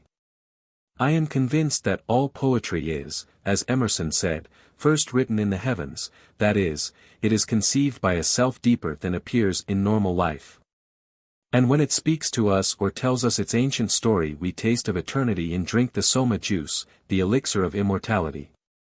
Dreams. I had discovered through such dreams as that of the satirical ape that there is one who is vigilant through the sleep of the body.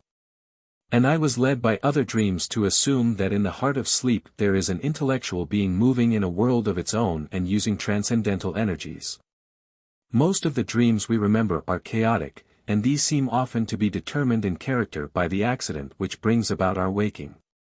Chaotic as these are, they are full of wonder and miracle, for in the space of a second, almost before a voice has reached the ear of the sleeper or a hand has touched him, some magical engineer has flung a bridge of wild incident over which the spirit races from deep own being unto outward being. Never when awake could we pack into a second of vivid imagination the myriad incidents that the artificer of dream can create to bring us from the being we remember not back to the dream of life. This magical swiftness of creation in dream has been noted by many.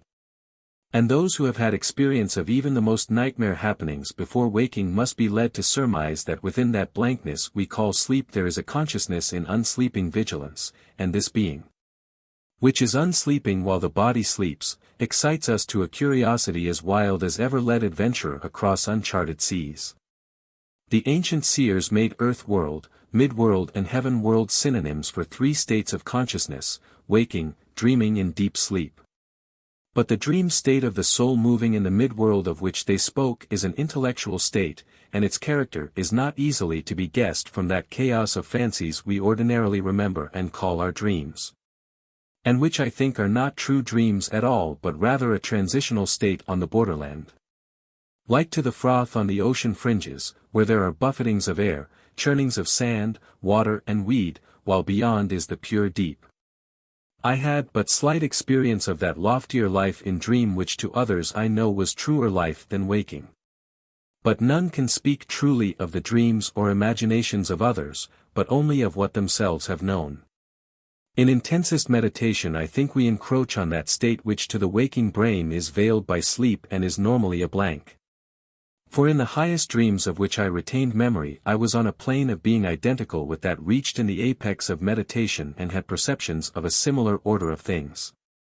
The black curtain of unconsciousness which drapes the chambers of the brain in sleep, once, for an instant, was magically lifted for me. And I had a glimpse of the high adventures of the unsleeping soul. I found myself floating on the luminous night in a body lighter than air and charged with power, buoyed up above a mountainous region. Beneath me was a wrinkled dusk like the crater of some huge volcano. There were others with me, people with airy glittering bodies, all, like myself, intent on a being mightier than our own. A breath of power poured upward from below as from a fountain, or as if from here some sidereal river flowed out to the country of the stars. We hovered over the fountain from which came that invisible breath filling us with delight and power. While we hung intent there came the apparition of a vast and glowing orb of light like the radiance about a god, and of those glittering ones some flung themselves into that sphere of light, and were absorbed in it, and it faded away, ebbing from us as if it had been a living galleon come to the hither side of being but for a moment, to carry with it those who might go to the heaven world to be partakers of the divine nature and live in their parent flame.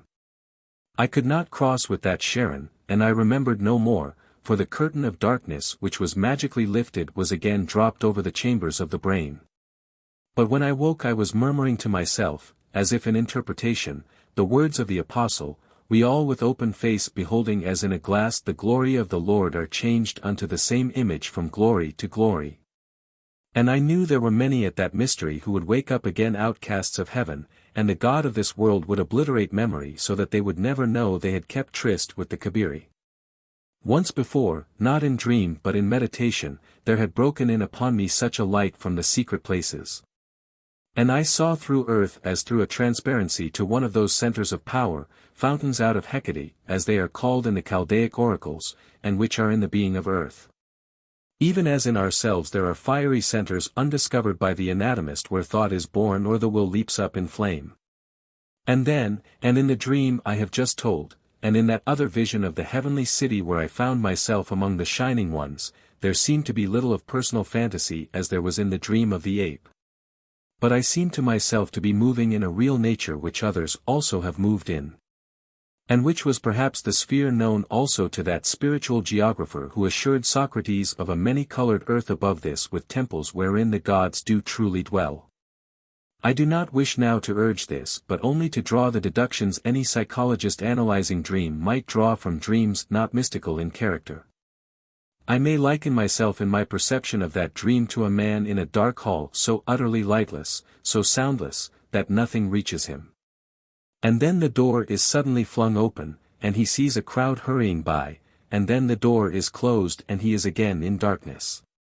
Such a man seeing through the door a procession of people in the streets knows they had a life before they came nigh the door and after they passed the door, and he is not foolish if he speculates on this and how they gathered and for what purpose. So I am justified, I think, in assuming that there was some psychic action in priority to my moment of consciousness. I must seek intellectual causes for events which have logical structure and coherency. I cannot assume that that sudden consciousness of being in the air was absolutely the beginning of that episode any more than I can imagine a flower suddenly appearing without plant or root or prior growth. Nor can I think that blind motions of the brain, in blank unconsciousness of what they tend to, suddenly flame into a consciousness instinct with wild beauty. To assume that would be a freak in reasoning.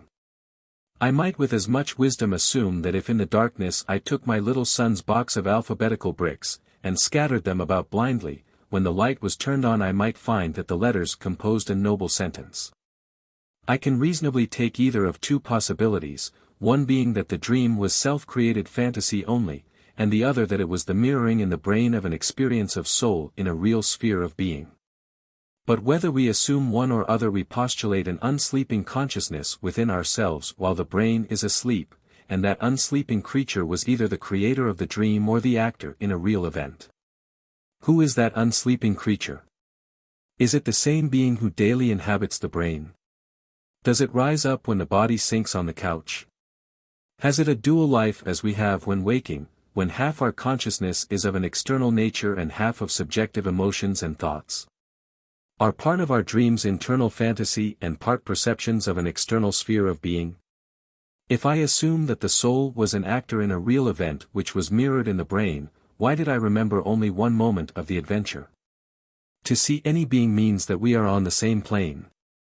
I see you who are physical because I also have bodily life.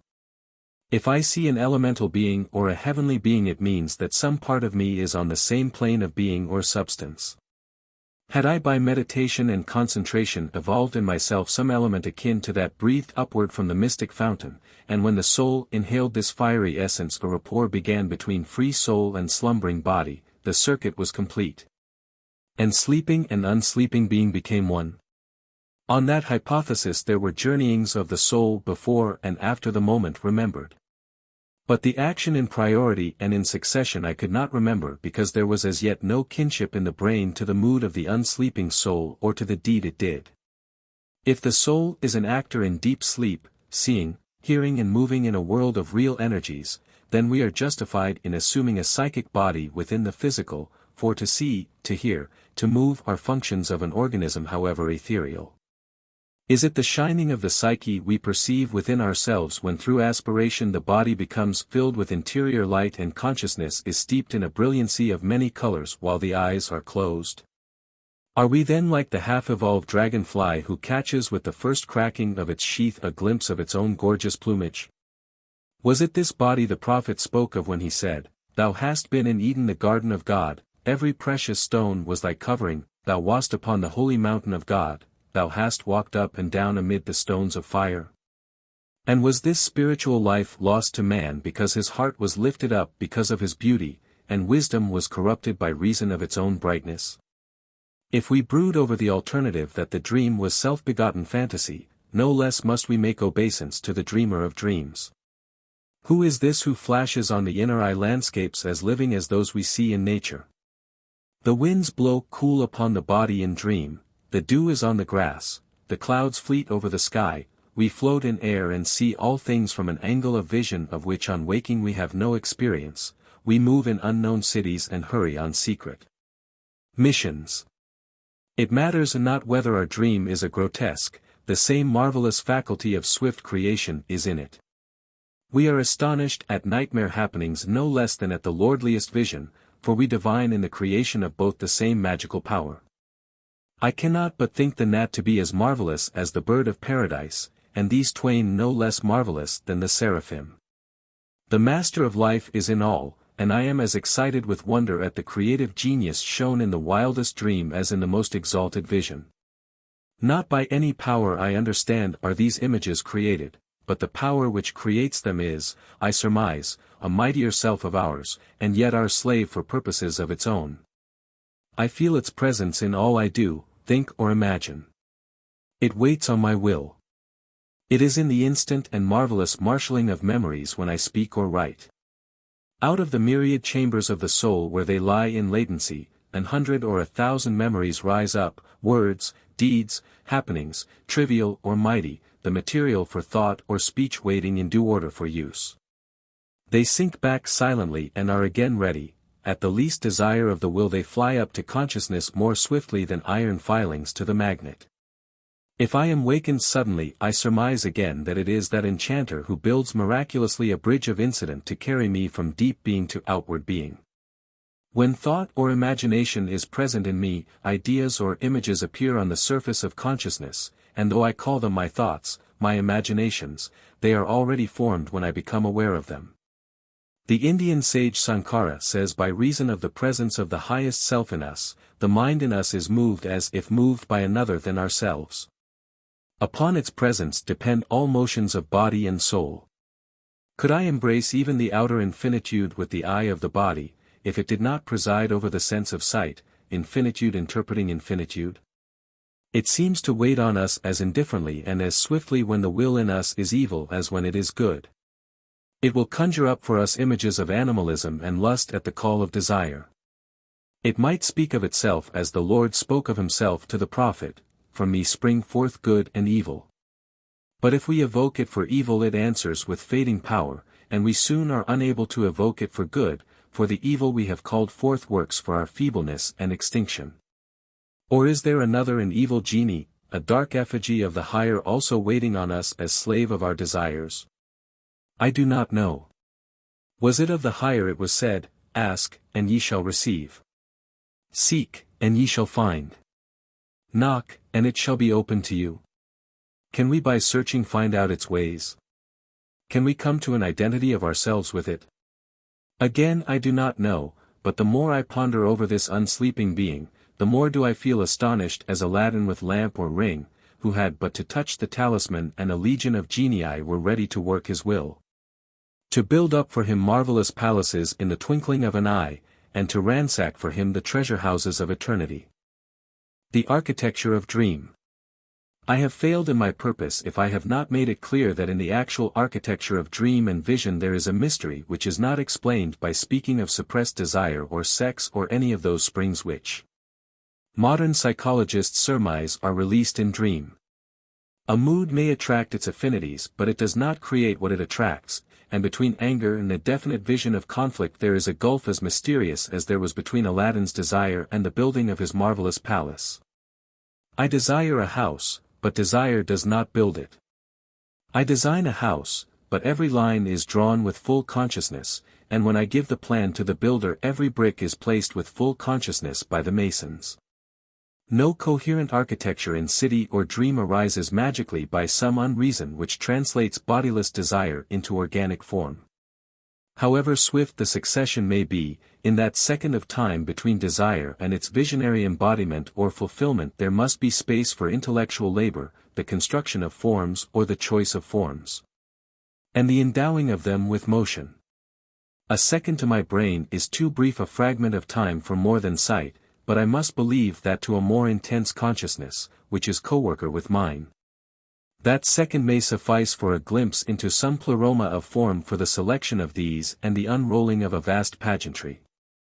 Something there is, a creature within me, behind whose swiftness I falter a hopeless laggard, for it may be a traveller through the Archaeus and back again with the merchandise of its travel before my pulse has beaten twice. As an artist who has laboured slowly at the creation of pictures, I assert that the forms of dream or vision, if self-created, require a conscious artist to arrange them, a magician to endow them with life, and that the process is intellectual. That is, it is conscious on some plane of being, though that self which sits in the gate of the body does not know what powers or dignitaries meet in the inner palace chambers of the soul. When we have dreams of flying and see all things from an angle of vision of which we never could have experience in waking, we know that to speak of the moving pictures of dream as memories or unconscious recombinations of things seen when waking is to speak without subtlety or intellectual comprehension. I criticize the figures I see in dream or vision exactly as I would the figures in a painting. Even if I see a figure in dream I have seen when waking, if the figure acts in a manner differing from its action when seen with the physical eye, if it now walks when it then sat, or looks down where before it looked up, and if these motions in dream appear authentic so that face and form have the proper light and shade and the anatomies are undistorted, that dream change in the figure of memory is itself a most perplexing thing. We must suppose that memory is as fixed in its way as a sun picture is fixed or as the attitude of a statue is fixed. If it fades it should be by loss of precision and not into other equally precise but different forms and gestures. Now we could not without cracks or distorting of anatomies or complete remodeling change the pose of a statue even if it was modeled in some easily malleable substance. And the plastic change from stillness to motion in a figure, which we presume to be a memory, is wonderful when we think of it. As wonderful as if the little tanagra in clay upon my shelf should change from its cast solidity and walk up and down before me. For myself I think man is a protean being, within whose unity there is diversity, and there are creatures in the soul which can inform the images of our memory, or the eternal memory, and speak through them to us in dream. So that we hear their voices, and it is with us in our minute microcosmic fashion even as it was said of the universe that it is a soliloquy of deity wherein Ein Sof talks to Ein Sof. We can make such general speculations about all pictures moving before the inner eye, and it is always worthwhile investigating the anatomy of vision and to be intent on what appears to us, for if we have intentness we have memory. A mental picture which at first had yielded nothing to us may be followed by others which indicate a relation to the earliest in the series so that they seem like pages read at different times from the same book. When I was young I haunted the mountains much, finding in the high air vision became richer and more luminous. I have there watched for hours shining landscape and figures in endless procession, trying to discover in these some significance other than mere beauty. Once on the hillside I seemed to slip from today into some remote yesterday of earth. There was the same valley below me, but now it was deepening into evening and the skies were towering up through one blue heaven to another.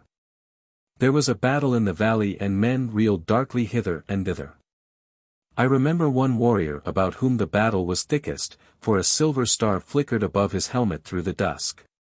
But this I soon forgot for I was impelled to look upwards, and there above me was an airship glittering with light.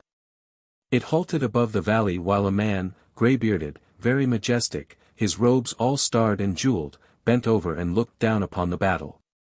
The pause was but for an instant, and then the lights flashed more brilliantly, some luminous mist was jetted upon the air from many tubes below the boat, and it soared and passed beyond the mountain, and it was followed by another and yet others, all glittering with lights, and they climbed the air over the hill and were soon lost amid the other lights of heaven. It must be a quarter of a century ago since I saw this vision which I remember clearly because I painted the ship, and it must, I think, be about 5 or 6 years after that a second vision in the same series startled me. I was again on the high places, and this time the apparition in the mystical air was so close that if I could have stretched out a hand from this world to that I could have clutched the aerial voyager as it swept by me. A young man was steering the boat, his black hair blown back from his brows, his face pale and resolute, his head bent. his eyes intent on his wheel, and beside him sat a woman.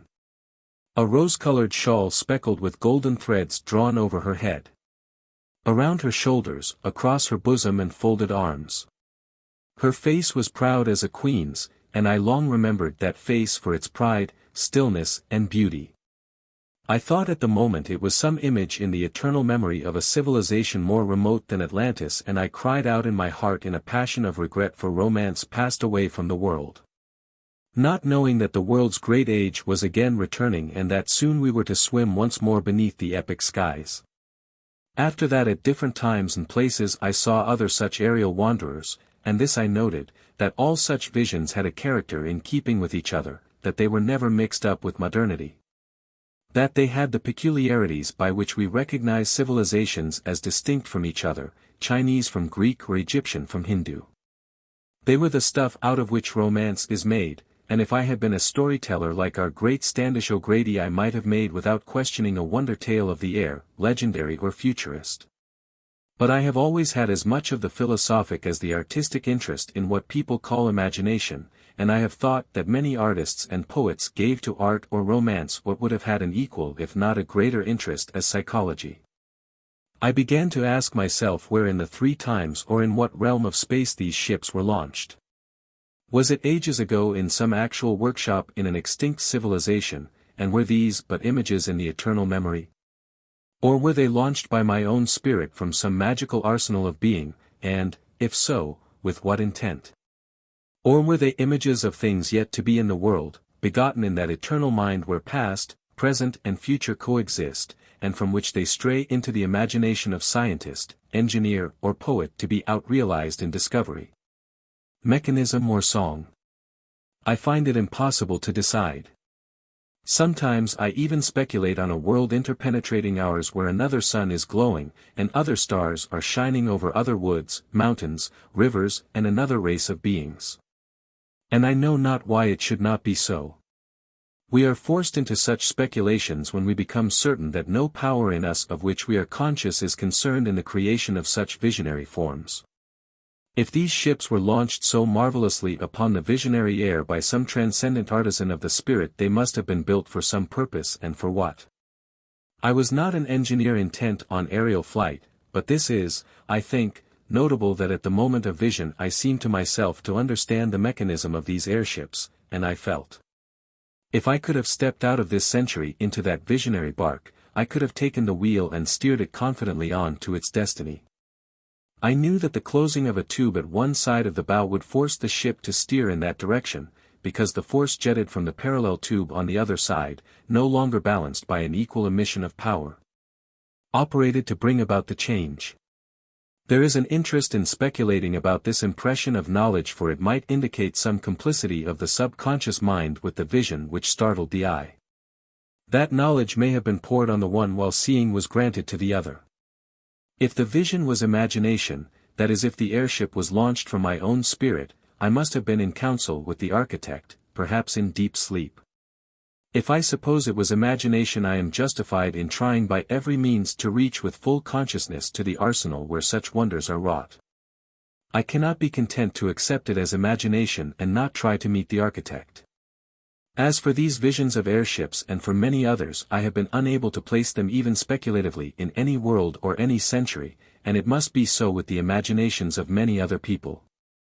But I think that when we begin speculation about these things, it is the beginning of our wakening from the dream of life. I have suggested that images of things to be may come into our sphere out of a being where time does not exist. I have had myself no definite proof as yet that any vision I saw was prophetic, and only one which suggested itself as such to me, and this was so remarkable that I put it on record. Because if it was prophetic, its significance may become apparent later on. I was meditating about 21 years ago in a little room, and my meditation was suddenly broken by a series of pictures which flashed before me with the swiftness of moving pictures in a theater. They had no relation I could discover to the subject of my meditation, and were interpolated into it then perhaps. Because in a tense state of concentration, when the brain becomes luminous, it is easier to bring to consciousness what has to be brought. I was at the time much more interested in the politics of eternity than in the politics of my own country. and would not have missed an hour of my passionate meditation on the spirit to have witnessed the most dramatic spectacle in any of our national movements.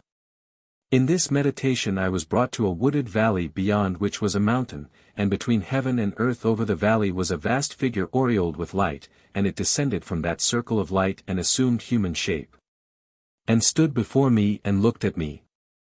The face of this figure was broad and noble in type, beardless and dark-haired. It was in its breadth akin to the face of the young Napoleon, and I would refer both to a common archetype. This being looked at me and vanished, and was instantly replaced by another vision, and this second vision was of a woman with a blue cloak around her shoulders, who came into a room and lifted a young child upon her lap. And from all Ireland rays of light converged on that child. Then this disappeared and was on the instant followed by another picture in the series. And here I was brought from Ireland to look on the coronation throne at Westminster, and there sat on it a figure of empire which grew weary and let fall the sceptre from its fingers. And itself then drooped and fell and disappeared from the famous seat. And after that in swift succession came another scene, and a gigantic figure, wild and distraught, beating a drum, stalked up and down. And wherever its feet fell there were sparks and the swirling of flame and black smoke upward as from burning cities. It was like the red swineherd of legend which beat men into an insane frenzy. And when that distraught figure vanished I saw the whole of Ireland lit up from mountain to sea, spreading its rays to the heavens as in the vision which Bridget the seeress saw and told to Patrick. All I could make of that sequence was that some child of destiny, around whom the future of Ireland was to pivot, was born then or to be born, and that it was to be an avatar was symbolized by the descent of the first figure from the sky. And that before that high destiny was to be accomplished the power of empire was to be weakened, and there was to be one more tragic episode in Irish history. Whether this is truth or fantasy time alone can tell. No drums that have since beaten in this land seem to me to be mad enough to be foretold of in that wild drumming. What can I say of such a vision but that it impressed me to forgetfulness of analysis, for what it said was more important than any philosophy of its manner. I have tried to reason over it with myself, as I would with a sequence of another character, to deduce from a sequence better than could be done from a single vision. Valid reasons for believing that there must be a conscious intellect somewhere behind the sequence. But I cannot reason over it. I only know that I look everywhere in the face of youth, in the aspect of every new notability, hoping before I die to recognize the broad-browed avatar of my vision. Have imagination's body. In the literature of science I read of marvelously delicate instruments devised to make dear to the intellect the mode of operation of forces invisible to the eye, how alpha rays, gamma rays, or the vibrations in metal or plant are measured. And I sigh for some device to aid the intellect in solving difficult problems of psychology. I ask myself how may I ascertain with a precision of knowledge which would convince others whether the figures of vision, imagination or dream are 2 or 3-dimensional. The figures cast on the screen in a theater are on the flat, but have all the illusion of motion, distance, shadow, light and form. The figures of human memory I am content to accept as being in 2 dimensions. They are imprinted by waves of light on the retina, and cast upon some screen in the brain. But I am forced by my own experience and that of others to believe that nature has a memory, and that it is accessible to us. But this memory cannot be recorded as ours through bodily organs of sight or hearing, nor can imagination make clear to me how any medium could exist in nature which would reflect upon itself as a mirror reflects, or as human vision reflects. An impression intelligible to us of what is passing. If there were such a medium, acting as a mirror to nature or life, and retaining the impression, it must be universal as the supposed ether of the scientist. And how could impressions on this medium intelligible to us be focused as the vibrations of light are through the needlepoint of the eye to record a single viewpoint? In our visions of the memory of nature we see undistorted figures. If we could imagine the whole body to be sensitive to light, as is that single point in the brain on which the optic nerves converge, what kind of vision would we have? The earth underfoot, objects right, left, above and below, would all clamor in various monstrous shapes for attention. The feet would see from one angle, the hands from another, back and front would confuse us. So I cannot imagine the recording power in nature as reflecting like a mirror, and retaining and recording the impressions. But we have another mode of memory in ourselves which might suggest the mode of memory in nature, that by which our subjective life is recorded. Mood, thought, passion, ecstasy, all are preserved for us, can be summoned up and recreated. How is this memory maintained? Are we continuously casting off by way of emanation an image of ourselves instant by instant, infinitesimally delicate but yet complete? Is every motion of mind and body preserved so that a complete facsimile, an effigy in 3 dimensions, exists of every moment in our being? Is the memory of nature like that? Is it by a continuous emanation of itself it preserves for itself its own history? Does this hypothesis lay too heavy a burden on the substance of the universe as we know it? I do not like to use arguments the validity of which I am not myself able to establish. But I might recall that an eminent thinker in science, Balfour Stewart, supposed of the ether that there was a continual transference of energy to it from the visible universe. And that this stored-up energy might form the basis of an immortal memory for man and nature. The conception did not lay too heavy a burden on matter as he imagined it. But what is matter? Is it not pregnant every atom of it with the infinite? Even in visible nature does not every minutest point of space reflect as a microcosm the macrocosm of earth and heaven? This minute point of space occupied by my eye as I stand on the mountain has poured into it endless vistas of manifold mountains, valleys, woods, cities, glittering seas, clouds, and an infinite blueness. Wherever I move, whether by rays or waves of light, from the farthest star to the nearest leaf with its complexity of vein and tint, there comes to that pinpoint of space, the eye, a multitudinous vision. If every pinpoint of external space is dense yet not blind with immensity, what more miracle of subtlety, of ethereal delicacy, could be affirmed of matter and be denied because it strains belief? In that acorn which lies at my feet there is a tiny cell which has in it a memory of the oak from the beginning of earth, and a power coiled in it which can beget from itself the full majestic being of the oak. From that tiny fountain by some miracle can spring another cell, and cell after cell will be born, will go on dividing, begetting, building up from each other unnumbered myriads of cells, all controlled by some mysterious power latent in the first. So that in 100 years they will, obeying the plan of the tiny architect, have built up the green-robed senators of mighty woods. There is nothing incredible in the assumption that every cell in the body is wrapped about with myriad memories. He who attributes least mystery to matter is furthest from truth, and he nighest who conjectures the absolute to be present in fullness of being in the atom. If I am reproached for the supposition that the soul of earth preserves memory of itself by casting off instant by instant enduring images of its multitudinous life, I am only saying of nature in its fullness what visible nature is doing in its own fashion without cessation. What problem of mind, vision, imagination or dream do I solve by this hypothesis? I have been perplexed as an artist by the obedience of the figures of imagination to suggestion from myself. Let me illustrate my perplexity. I imagine a group of white-robed Arabs standing on a sandy hillock and they seem of such a noble dignity that I desire to paint them. With a restlessness akin to that which makes a portrait painter arrange and rearrange his sitter, until he gets the pose which satisfies him, I say to myself, I wish they would raise their arms above their heads. And at the suggestion all the figures in my vision raise their hands as if in salutation of the dawn. I see other figures in imagination which attract me as compositions. There may be a figure sitting down and I think it would compose better if it was turned in another direction, and that figure will obey my suggestion, not always, but at times it will. And again when I who paint almost entirely from what is called imagination, and who never use models, watch a figure in my vision it will change its motions as I will it. Now this is to me amazing. The invention and actual drawing of the intricate pattern of light and shade involved by the lifting of the hands of my imaginary Arabs would be considerable. My brain does not by any swift action foresee in detail the pictorial consequences involved by the lifting of arms, but yet by a single wish, a simple mental suggestion. The intricate changes are made in the figures of imagination as they would be if real Arabs stood before me and raised their hands at my call. If I ask a crowd of people to whom I speak to change their position so that they may the better hear me, I am not astonished at the infinite complexity of the change I bring about.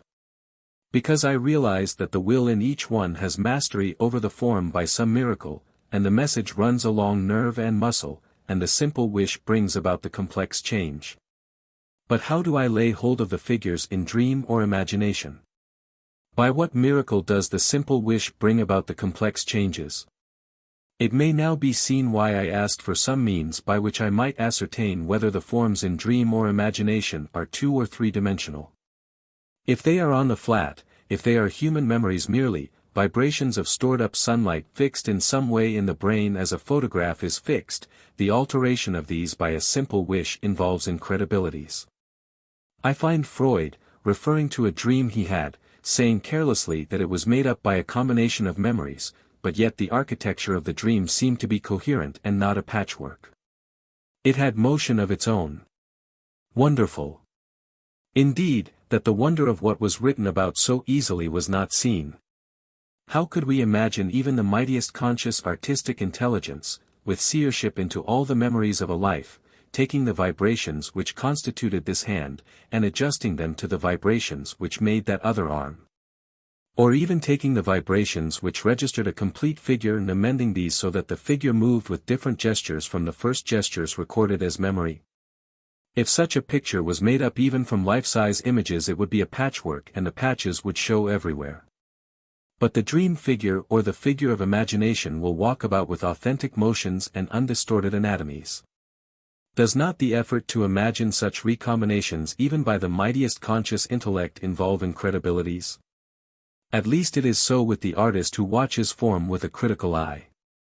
How much greater the incredibility if we suppose there was no conscious artist, but that all this authentic imagery of imagination or dream came together without an intelligence to guide it.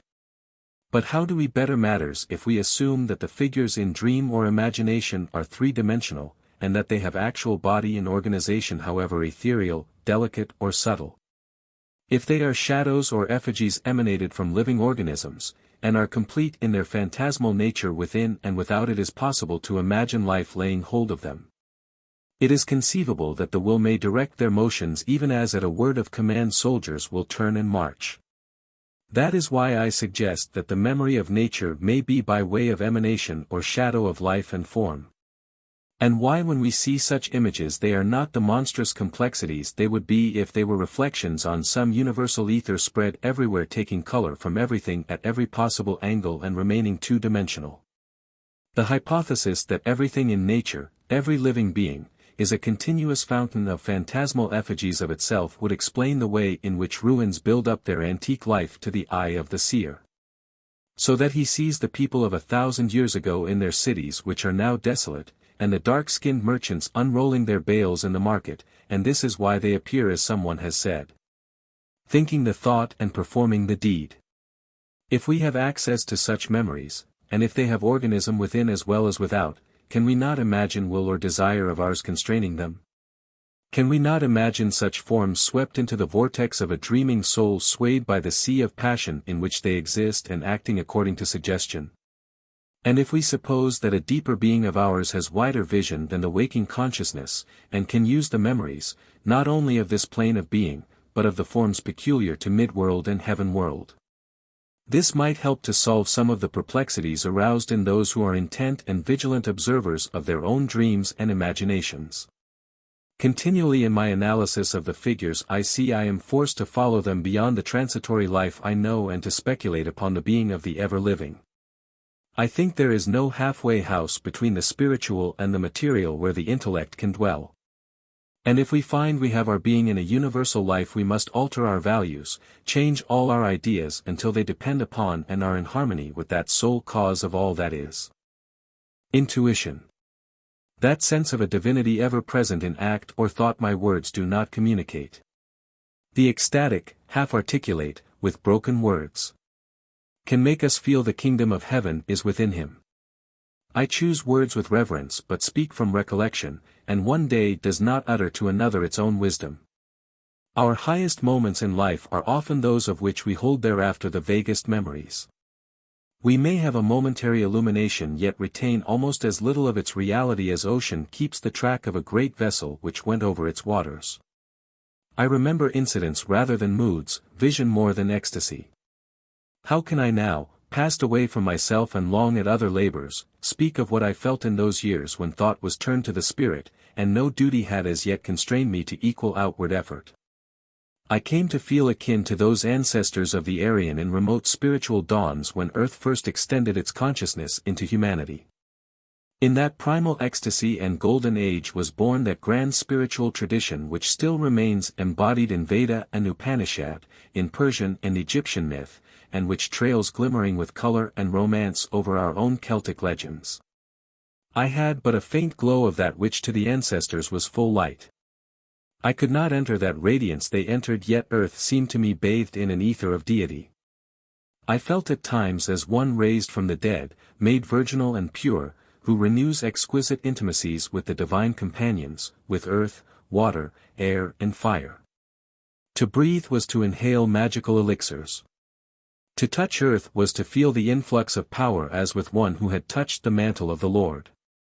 Thought, from whatever it set out, forever led to the heavenly city. But these feelings are incommunicable. We have no words to express 1,000 distinctions clear to the spiritual sense.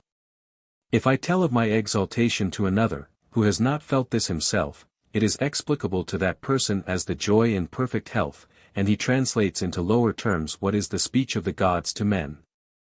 I began writing desirous to picture things definitely to the intellect and to speak only of that over which there could be reason and argument. But I have often been indefinite, as when I said in an earlier chapter that earth seemed an utterance of gods, every flower was a thought. The trees were speech. The grass was speech. The winds were speech. The waters were speech. But what does that convey? Many feel ecstasy at the sight of beautiful natural objects, and it might be said it does not interpret emotion precisely to make a facile reference to a divine world. I believe of nature that it is a manifestation of deity, and that, because we are partakers in the divine nature, all we see has affinity with us. And though now we are as children who look upon letters before they have learned to read, to the illuminated spirit its own being is clearly manifested in the universe even as I recognize my thought in the words I write.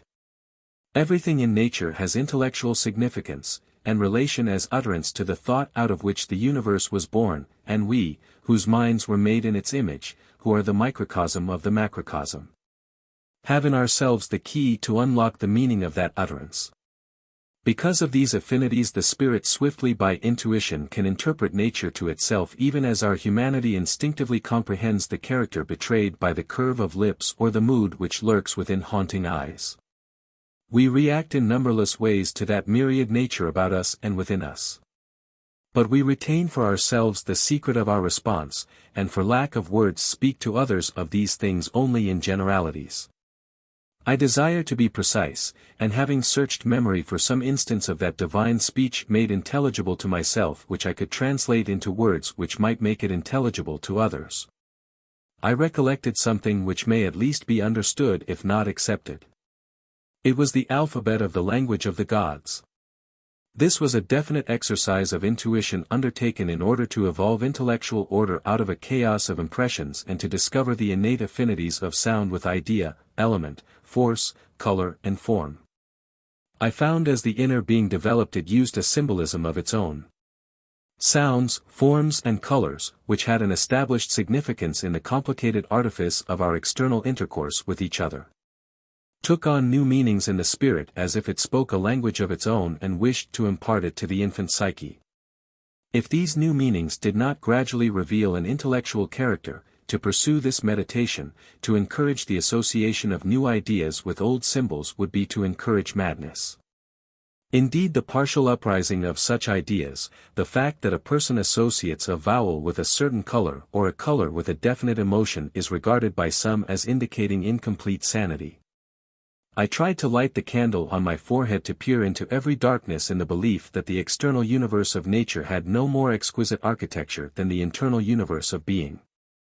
And that the light could only reveal some lordlier chambers of the soul, and whatever speech the inhabitant used must be fitting for its own sphere.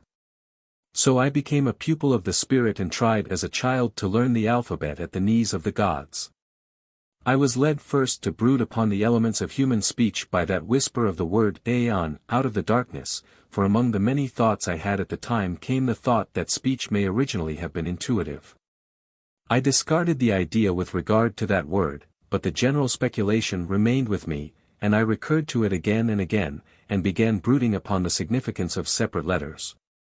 And had related many letters to abstractions or elements, when once again, seemingly by chance, I took down a book from a shelf. It was a volume of the Upanishads, and it opened at a page where my eye caught this: from that self came the air. From air fire, from fire water, from water earth. I quote from a distant memory, but the words are, I think, close enough. What excited me was that I had already discovered what I thought were the sound equivalents for the self, motion, fire, water and earth. And the order of the cosmic evolution of the elements suggested in the passage quoted led me to consider whether there was any intellectual sequence in the human sound equivalents of elements and ideas. I then began to rearrange the roots of speech in their natural order from throat sounds, through dental to labials, from A which begins to be recognizable in the throat to M in the utterance of which the lips are closed. An intellectual sequence of ideas became apparent. This encouraged me to try and complete the correspondences arrived at intuitively. I was never able to do this. Several sounds failed, however I brooded upon them, to suggest their intellectual affinities. And I can only detail my partial discoveries and indicate where harmonies may be found between my own intuitions about language and the roots of speech, and in what primitive literature are intuitions akin to my own. In trying to arrive at the affinities of sound with thought, I took letter after letter, brooding upon them, murmuring them again and again, and watching intensely every sensation in consciousness, every color, form or idea which seemed evoked by the utterance. No doubt the sanity of the boy who walked about the roads at night more than 30 years ago murmuring letters to himself with the reverence of a mystic murmuring the ineffable name might have been questioned by anyone who knew that he was trying to put himself in the place of his Aryan ancestors, and to find as they might have found the original names for earth, air, water, fire, the forces and elements of the nature which was all about them.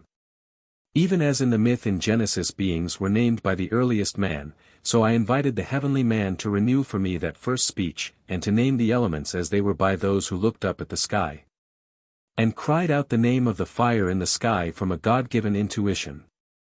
The language of the gods. If I interpreted rightly that dweller in the mind, the true roots of human speech are vowels and consonants, each with affinity to idea, force, color and form, the various abstractions of these. But by their union into words expressing more complex notions, as atoms and molecules by their union form the compounds of the chemist. It is difficult to discover single words of abstract significance to represent adequately the ideas associated with these rudiments of speech.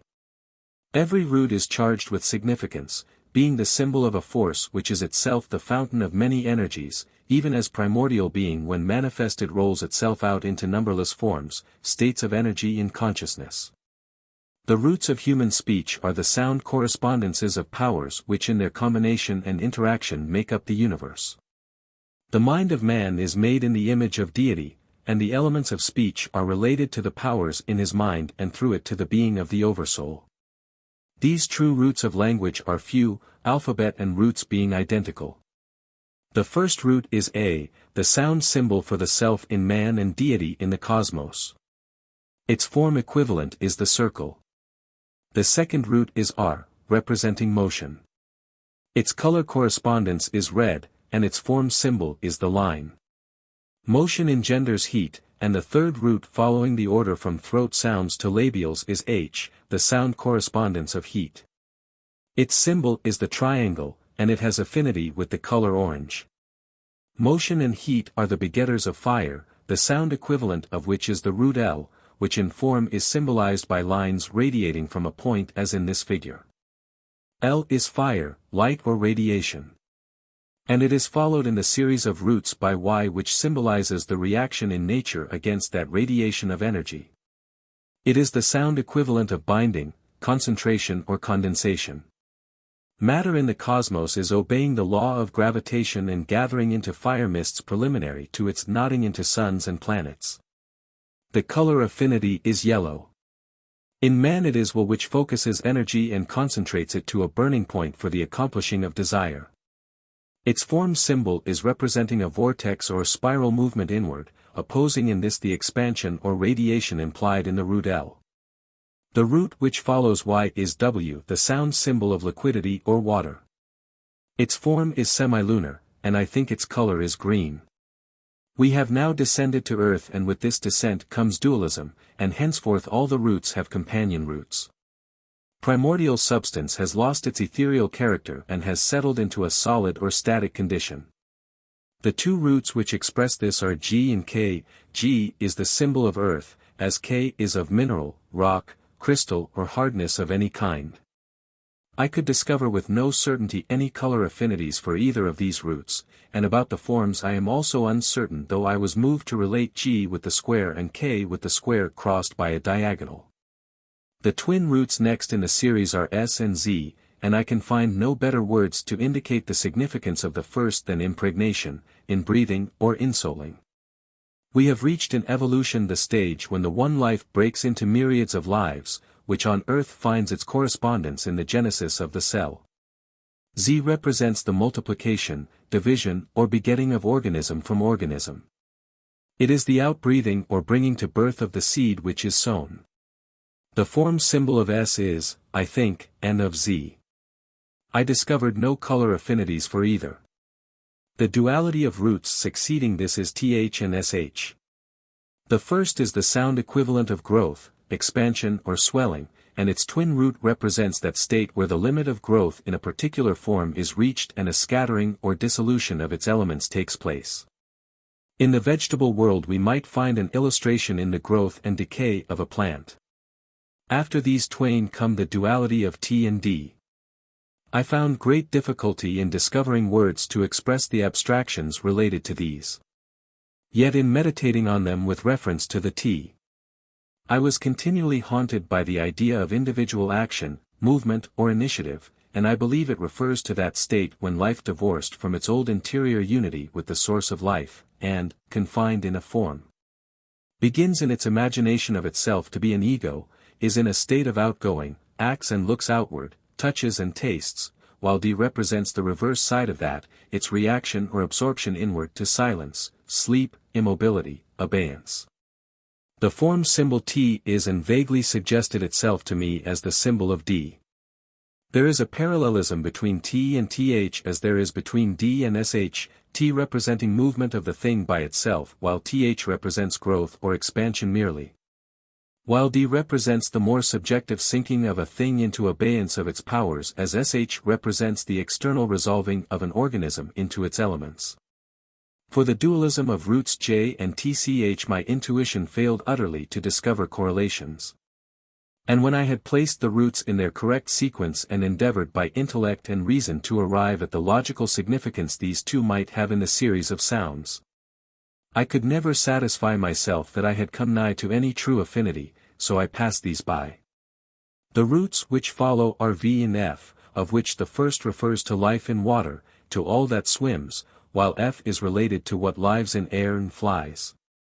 I am doubtful about the form symbols, but color affinities began here again, and blue suggested itself to me as the correspondence, while the twin roots which come after them, P and B, are related to indigo, the dark blue. Life has now reached the human stage, is divided into sexes, and P is the sound symbol for life masculine or paternity, while B represents feminine life or maternity. The series closes with N and M. The first of these represents continuance of being, immortality if you will, while the last root, in the utterance of which the lips are closed, has the sense of finality, it is the close, limit, measure, end or death of things. Their color affinities are with violet. In all there are 21 consonants which with the vowels make up the divine roots of speech. The vowels are the sound symbols of consciousness in 7 moods or states, while the consonants represent states of matter and modes of energy. I despair of any attempt to differentiate from each other the 7 states of consciousness represented by the vowels. How shall I make clear the difference between a where consciousness in man or cosmos begins manifestation, utterance or limitation of itself, and where consciousness is returning into itself, breaking from the limitation of form and becoming limitless once more? Or E when it has become passional, or I where it has become egoistic, actively intellectual or reasoning, or where it has become intuitional? Our psychology gives me no names for these states, but the vowel root always represents consciousness, and, in its union with the consonant root, modifies or defines its significance, doing that again as it precedes or follows it. I once held more completely than I do now an interior apprehension of the significance of all, and I might perhaps, if I had concentrated more intently, have completed more fully the correspondences with idea, color and form. But life attracts us in too many ways, and when I was young and most sensitive and intuitional I did not realize the importance of what I was attempting to do. This, so far as I know, is the only considered effort made by anyone to ascertain the value of intuition as a faculty by using it in reference to matters where the intellect was useless but where the results attained by intuition could be judged by the reason. Intuition is a faculty of which many speak with veneration, but it seems rarely to be evoked consciously, and, if it is witness to a knower in man, it surely needs testing and use like any other faculty. I have exercised intuition with respect to many other matters and with inward conviction of the certainty of truth arrived at in this way. But they were matters relating to consciousness and were not by their nature easily subject to ratification by the reason. These intuitions in respect of language are to some extent capable of being reasoned or argued over, and I submit them for consideration by others whose study of the literature, learning and language of the ancients may give them special authority. Ancient intuitions. Even where I had a certitude that my attribution of element, form or color to a root was right, I have never thought this exhausted the range of its affinities in our manifold being. I went but a little way within myself, but felt that greater powers awaited discovery within us, powers whose shadowy skirts flicker on the surface of consciousness but with motion so impalpable that we leave them nameless. The root I relate to light may have correspondence also with another power which is to the dark divinity of being what light is to the visible world. I have never thought that the languages spoken by men had all their origin in one intuitional speech. There may have been many beginnings in that undiscoverable antiquity. But I believe that one, or perhaps several, among the early races, more spiritual than the rest, was prompted by intuition, while others may have developed speech in any of the ways suggested by biologists and scholars. The genius of some races leads them to seek for light within as the genius of others leads them to go outward. I imagine a group of the ancestors lit up from within, endowed with the primal blessings of youth and ecstasy, the strings of their being not frayed as ours are, nor their God-endowed faculties abused, still exquisitely sensitive. Feeling those kinships and affinities with the elements which are revealed in the sacred literature of the Aryan, and naming these affinities from an impulse springing up within. I can imagine the spirit struggling outwards, making of element, color, form or sound a mirror, on which, outside itself, it would find symbols of all that was pent within itself. And so gradually becoming self-conscious in the material nature in which it was embodied, but which was still effigy or shadow of a divine original. I can imagine them looking up at the fire in the sky, and calling out, El, if it was the light they adored, or if they rejoiced in the heat and light together they would name it, Hell. Or if they saw death, and felt it as the stillness or ending of motion or breath, they would say, More. Or if the fire acting on the water made it boil, they would instinctively combine the sound equivalents of water and fire, and wall would be the symbol. If the fire of life was kindled in the body to generate its kind, the sound symbol would be lube. When the axe was used to cut, its hardness would prompt the use of the hard or metallic affinity in sound, and ak would be to cut or pierce. One extension of meaning after another would rapidly increase the wealth of significance, and recombinations of roots the power of expression. The root m with its sense of finality would suggest me to diminish, and as to measure a thing is to go to its ends, ma would also mean to measure, and as to think a thing is to measure it, ma would also come to be associated with thinking.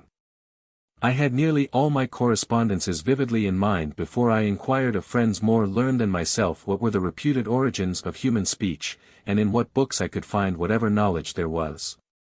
And then I came upon the Aryan roots. And there I thought and still think are to be found many evidences in corroboration of my intuitions. There are pitfalls for one who has no pretensions to scholarship in tracking words to their origins, and it is a labor for the future in conjunction with one more learned than myself to elucidate these intuitions in regard to the roots. And to go more fully into the psychology which led to rapid extension of meanings until words were created, which at first sight seem to have no relation to the root values. I still believe I can see in the Aryan roots an intelligence struggling outward from itself to recognize its own affinities in sound. But I wish here only to give indications and directions of approach to that divine mind whose signature is upon us in everything, and whose whole majesty is present in the least thing in nature. I have written enough to enable those who are curious to exercise their intuitions or analytic faculty in conjunction with their scholarship, to test the worth of my intuitions. Intuition must be used in these correspondences, for the art of using them is not altogether discoverable by the intellect. I hope also that my partial illumination will be completed, corrected or verified by others. A second line of investigation I suggest is the study of some harmony of primitive alphabets, such as that compiled by Forster, and, after arranging the letters in their natural order from throat sounds to labials, to see if there is not much to lead us to suppose that there was an original alphabet, where the form equivalents of sound proceeded in an orderly way from the circle through the line, the triangle and the other forms I have indicated. Perhaps the true correspondences were retained as an esoteric secret by the wisest, because there may have been in them the key to mysteries only to be entrusted to those many times tested before the secret of the use of power was disclosed. And again I would suggest a study of that science of divine correspondences which is embodied in mystical Indian literature. The correspondences of form, color or force with letters given there are not always in agreement with my own. Sometimes as in the Bhagavad Gita, where Krishna, the self of the manifested universe, says, I am the A among letters, I find agreement. In other works like the Shivagama there is partial agreement as where it says, meditate upon the fire force with R as its symbol, as being triangular and red. The color and the letter are here in harmony with my own intuitions, but the form is not. And I am more inclined to believe my own intuition to be true because I find in so many of the primitive alphabets the form symbol of R is the line coming out of a circle.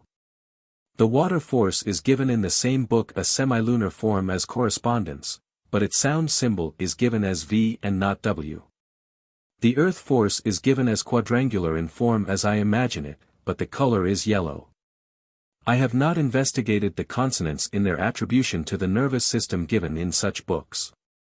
I have no doubt that in a remoter antiquity the roots of language were regarded as sacred, and when chanted every letter was supposed to stir into motion or evoke some subtle force in the body. Tone and word combined we know will thrill the nervous system, and this is specially so with lovers of music and persons whose virgin sensitiveness of feeling has never been blunted by excess.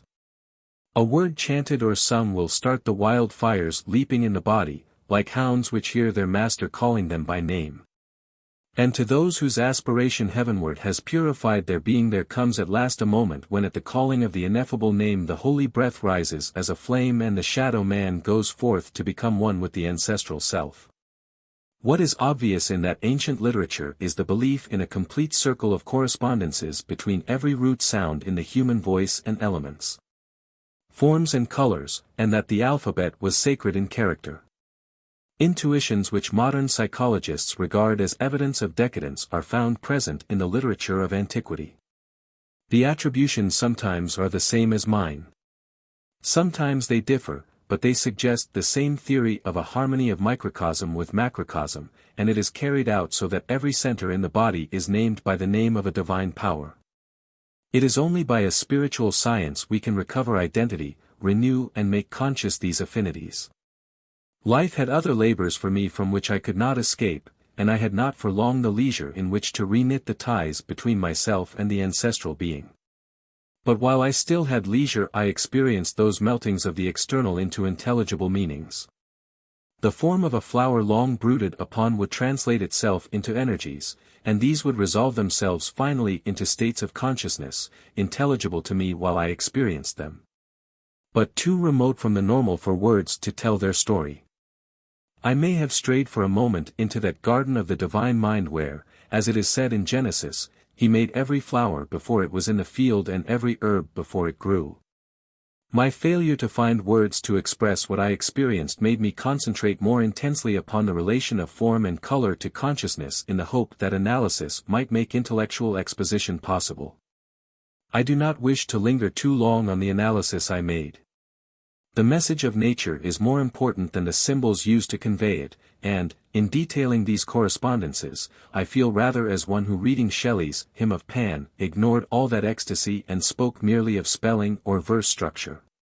But why do I say that? The works of the magician of the beautiful are not like ours, and in the least fragment his artistry is no less present than in the stars. We may enter the infinite through the minute no less than through contemplation of the vast. I thought in that early ecstasy of mine when I found how near to us was the king in his beauty that I could learn to read that marvelous writing on the screen of nature and teach it to others. And, as a child first learns its letters with difficulty, but after a time leaps to the understanding of their combination, and later, without care for letters or words, follows out the thought alone. So I thought the letters of the divine utterance might be taught and the spirit in man would leap by intuition to the thought of the spirit making that utterance. For all that vast ambition I have not even a complete alphabet to show, much less one single illustration of how to read the letters of nature in their myriad intricacies of form, color, and sound in the world we live in.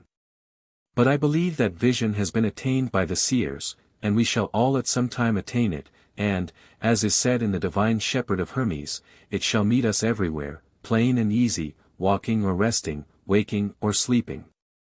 For there is nothing which is not the image of God. Power. I have spoken of a training of the will, but have not indicated the spring of power in our being. Nor dilated on those moments when we feel a titanic energy lurks within us ready to our summons as the familiar spirit to the call of the enchanter. If we have not power we are nothing and must remain outcasts of the heavens. We must be perfect as the Father is perfect. If in the being of the Ancient of Days there is power, as there is wisdom and beauty, we must liken ourselves to that being, partake, as our nature will permit, of its power, or we can never enter it. The kingdom is taken by violence. The easier life becomes in our civilizations.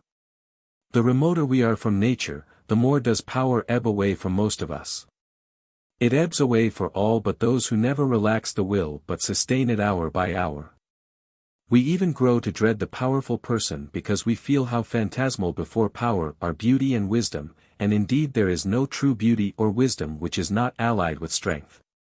For one who cultivates will in himself there are thousands who cultivate the intellect or follow after beauty, arid that is because the intellect can walk easily on the level places. While at first every exercise of the will is laborious as the lift is to the climber of a precipice. Few are those who come to that fullness of power where the will becomes a fountain within them perpetually springing up self-fed. And who feel like the mountain lovers who know that it is easier to tread on the hilltops than to walk on the low and level roads. Because in our ordered life power is continually ebbing away from us, nature, which abhors a vacuum in our being, is perpetually breaking up our civilizations by wars or internal conflicts, so that stripped of our case, in battle, through struggle and sacrifice, we may grow into power again, and this must continue until we tread the royal road, and cultivate power in our being as we cultivate beauty or intellect. Those who have in themselves the highest power, who are miracle workers, the Buddhas and the Christs, are also the teachers of peace, and they may well be so having themselves attained mastery of the fire. It is because it is so laborious to cultivate the will we find in literature endless analysts of passion and thought, but rarely do we find one writing as if he felt the powers leaping up in his body as the thronged thoughts leap up in the brain. I was never able to recognize that harmony of powers spoken of by the ancients as inhabiting the house of the body, lurking in nerve center or plexus, or distinguish their functions, but I began to feel. After long efforts at concentration and mastery of the will, the beginning of an awakening of the fires, and at times there came partial perception of the relation of these forces to centers in the psychic body.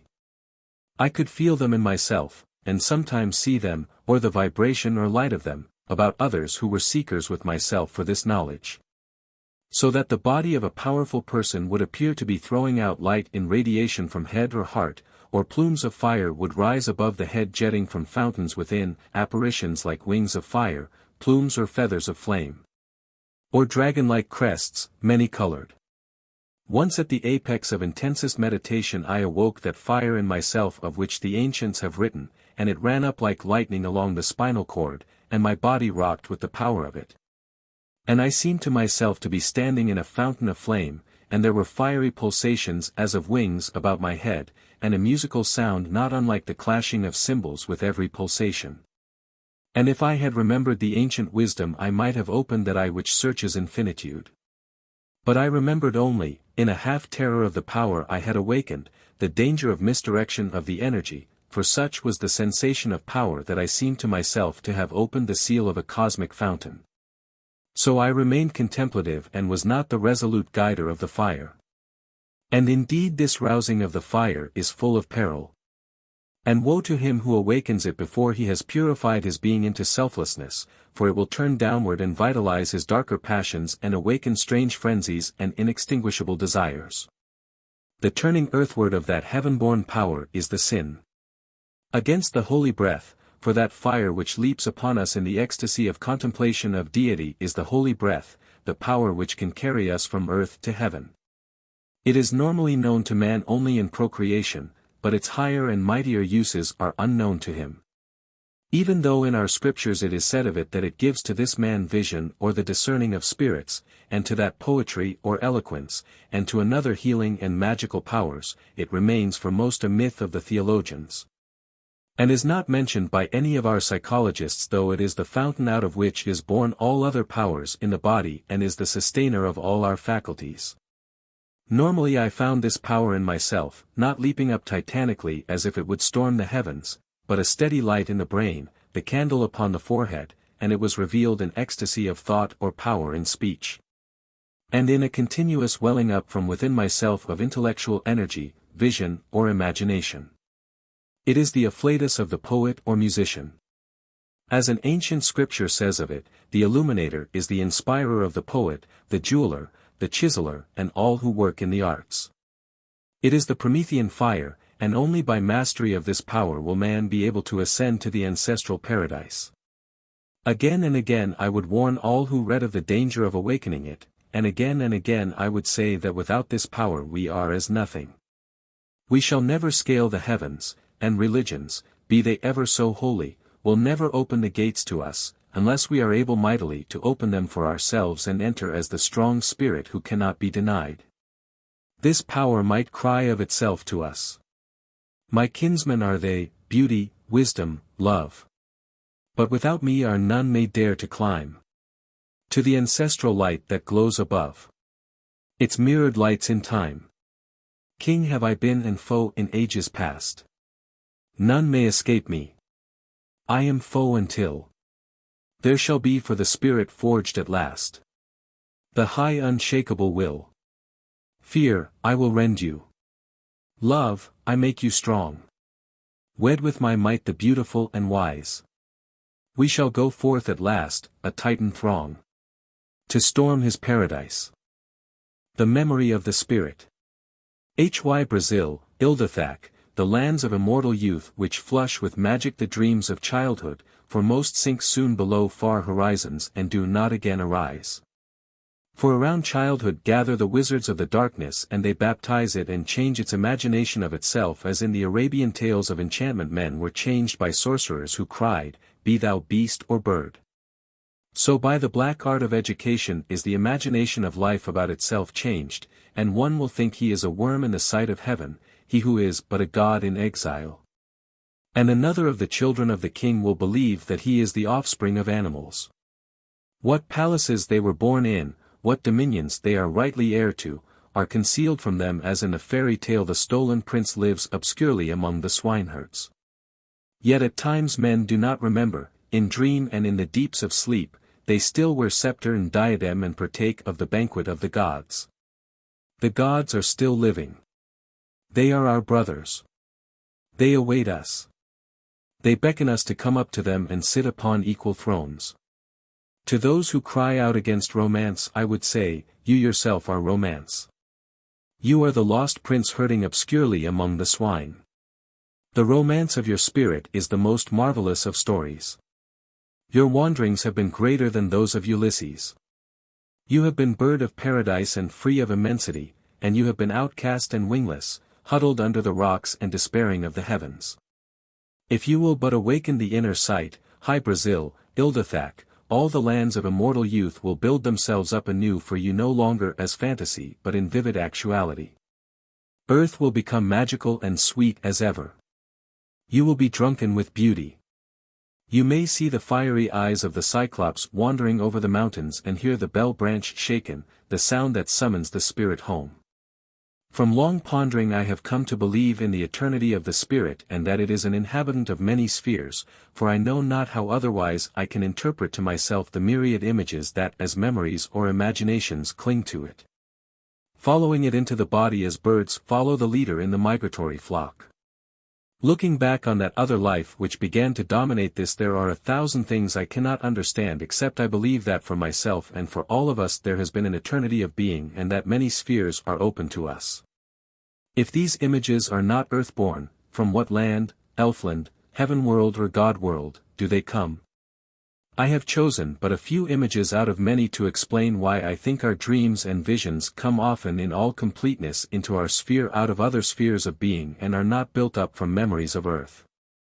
Looking back upon that other life through the vistas of memory I see breaking in upon the images of this world forms of I know not what antiquity. I walk out of strange cities steeped in the jewel glow and gloom of evening, or sail in galleys over the silvery waves of the antique ocean. I reside in tents or in palace chambers, go abroad in chariots, meditate in cyclopean buildings, am worshipper of the earth gods upon the mountains, lie tranced in Egyptian crypts. Or brush with naked body through the long sunlit grasses of the prairies.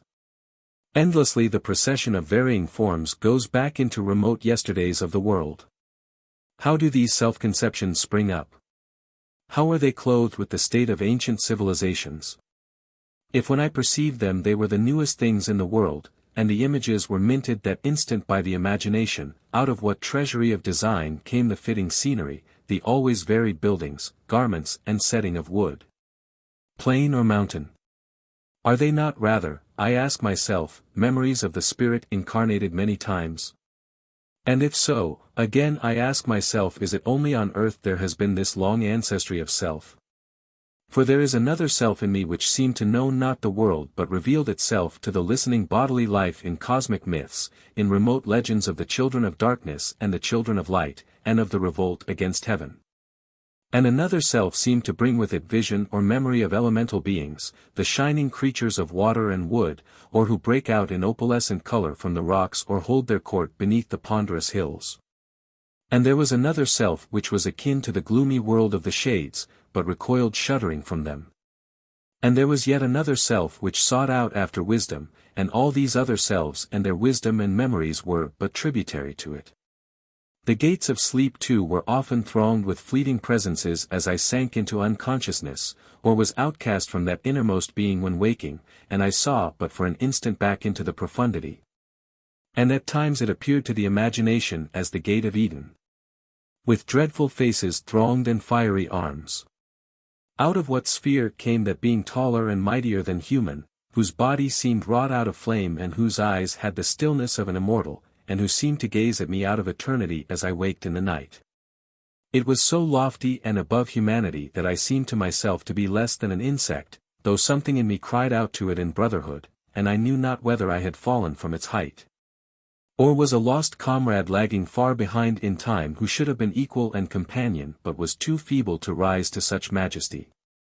I know that I have not been alone in such imaginations, for there are few whose intent will has tried to scale the heavens who have not been met by messages from the gods who are the fountains of this shadowy beauty, and who are, I think, ourselves beyond this mirage of time and space by which we are enchanted. I have spoken to others, seekers like myself upon this quest, and recognize identity of vision and experience. But I have not been able to devote to every mental image the thought which might make its meaning or origin intelligible. We cannot do that for the forms we see move continuously in visible nature, for we pass them by thinking intensely but of a few of them. But our psychology must take account of every experience of the soul. I have not found in latter-day philosophical writers the explanation of my own experiences, and I think that is because there has been an overdevelopment of intellect and few have cultivated vision. And without that we have not got the first data for fruitful speculation. We rarely find philosophical writers referring to vision of their own, yet we take them as guides on our mental traveling. Though in this world we all would prefer to have knowledge of earth and heaven through the eyes of a child rather than to know them only through the musings of one who was blind, even though his intellect was mighty as Kant's. It is only when I turn to the literature of vision and intuition, to the sacred books and to half-sacred tradition, to the poets and seers, that I find a grandiose conception of nature in which every spiritual experience is provided for. I have not entered the paradises they entered, but what little I know finds its place in the universe of their vision. Whether they are Syrian, Greek, Egyptian or Hindu, the writers of the sacred books seem to me as men who had all gazed upon the same august vision and reported of the same divinity. Even in our own Gaelic wonder tales I often find a vision which is, I think, authentic, and we can, I believe, learn from these voyages to the heaven world more of the geography of the spirit and the many mansions and the being of the Father than we can from the greatest of our sightless philosophers. The earth world, mid-world, heaven world and God world spoken of in the Indian scriptures are worlds our Gaelic ancestors had also knowledge of. When Cormac enters the heaven world and is told by those who inhabit it, whenever we imagine the fields to be sown they are sown. Whenever we imagine the fields to be reaped they are reaped, he saw the same world as the seer who wrote in the marvelous Upanishad, there are no chariots there or roads for chariots. The soul makes for itself chariots and roads for chariots. There are no joys or rejoicings there. The soul makes for itself joys and rejoicings. For the spirit of man is creator. The visionaries of the future will finally justify the visionaries of the past. I do not feel that my knowledge is great enough to do this, nor have I been able to steal from a life made busy by other labors enough time or enough thought even to use in the best way the little I know. I would like to vindicate my predecessors in Ireland and correlate my own vision and the vision of my friends with the vision of those who went before us, for I think when we discard the past and its vision we are like men who, halfway up a mountain, decide foolishly to attempt the ascent from another side of the hill and so continually lose the height which was gained. Our Gaelic ancestors had the gift of seership, and I had thought at one time to reconstruct from the ancient literature the vision of the universe they had. A labor which might be done by any who had vision of his own and who was versed in the comparative study of the religions of the past, and so make intelligible to those who live here today the thought of their forefathers. And enable them to begin anew the meditation towards divine things so often broken up in our unhappy history.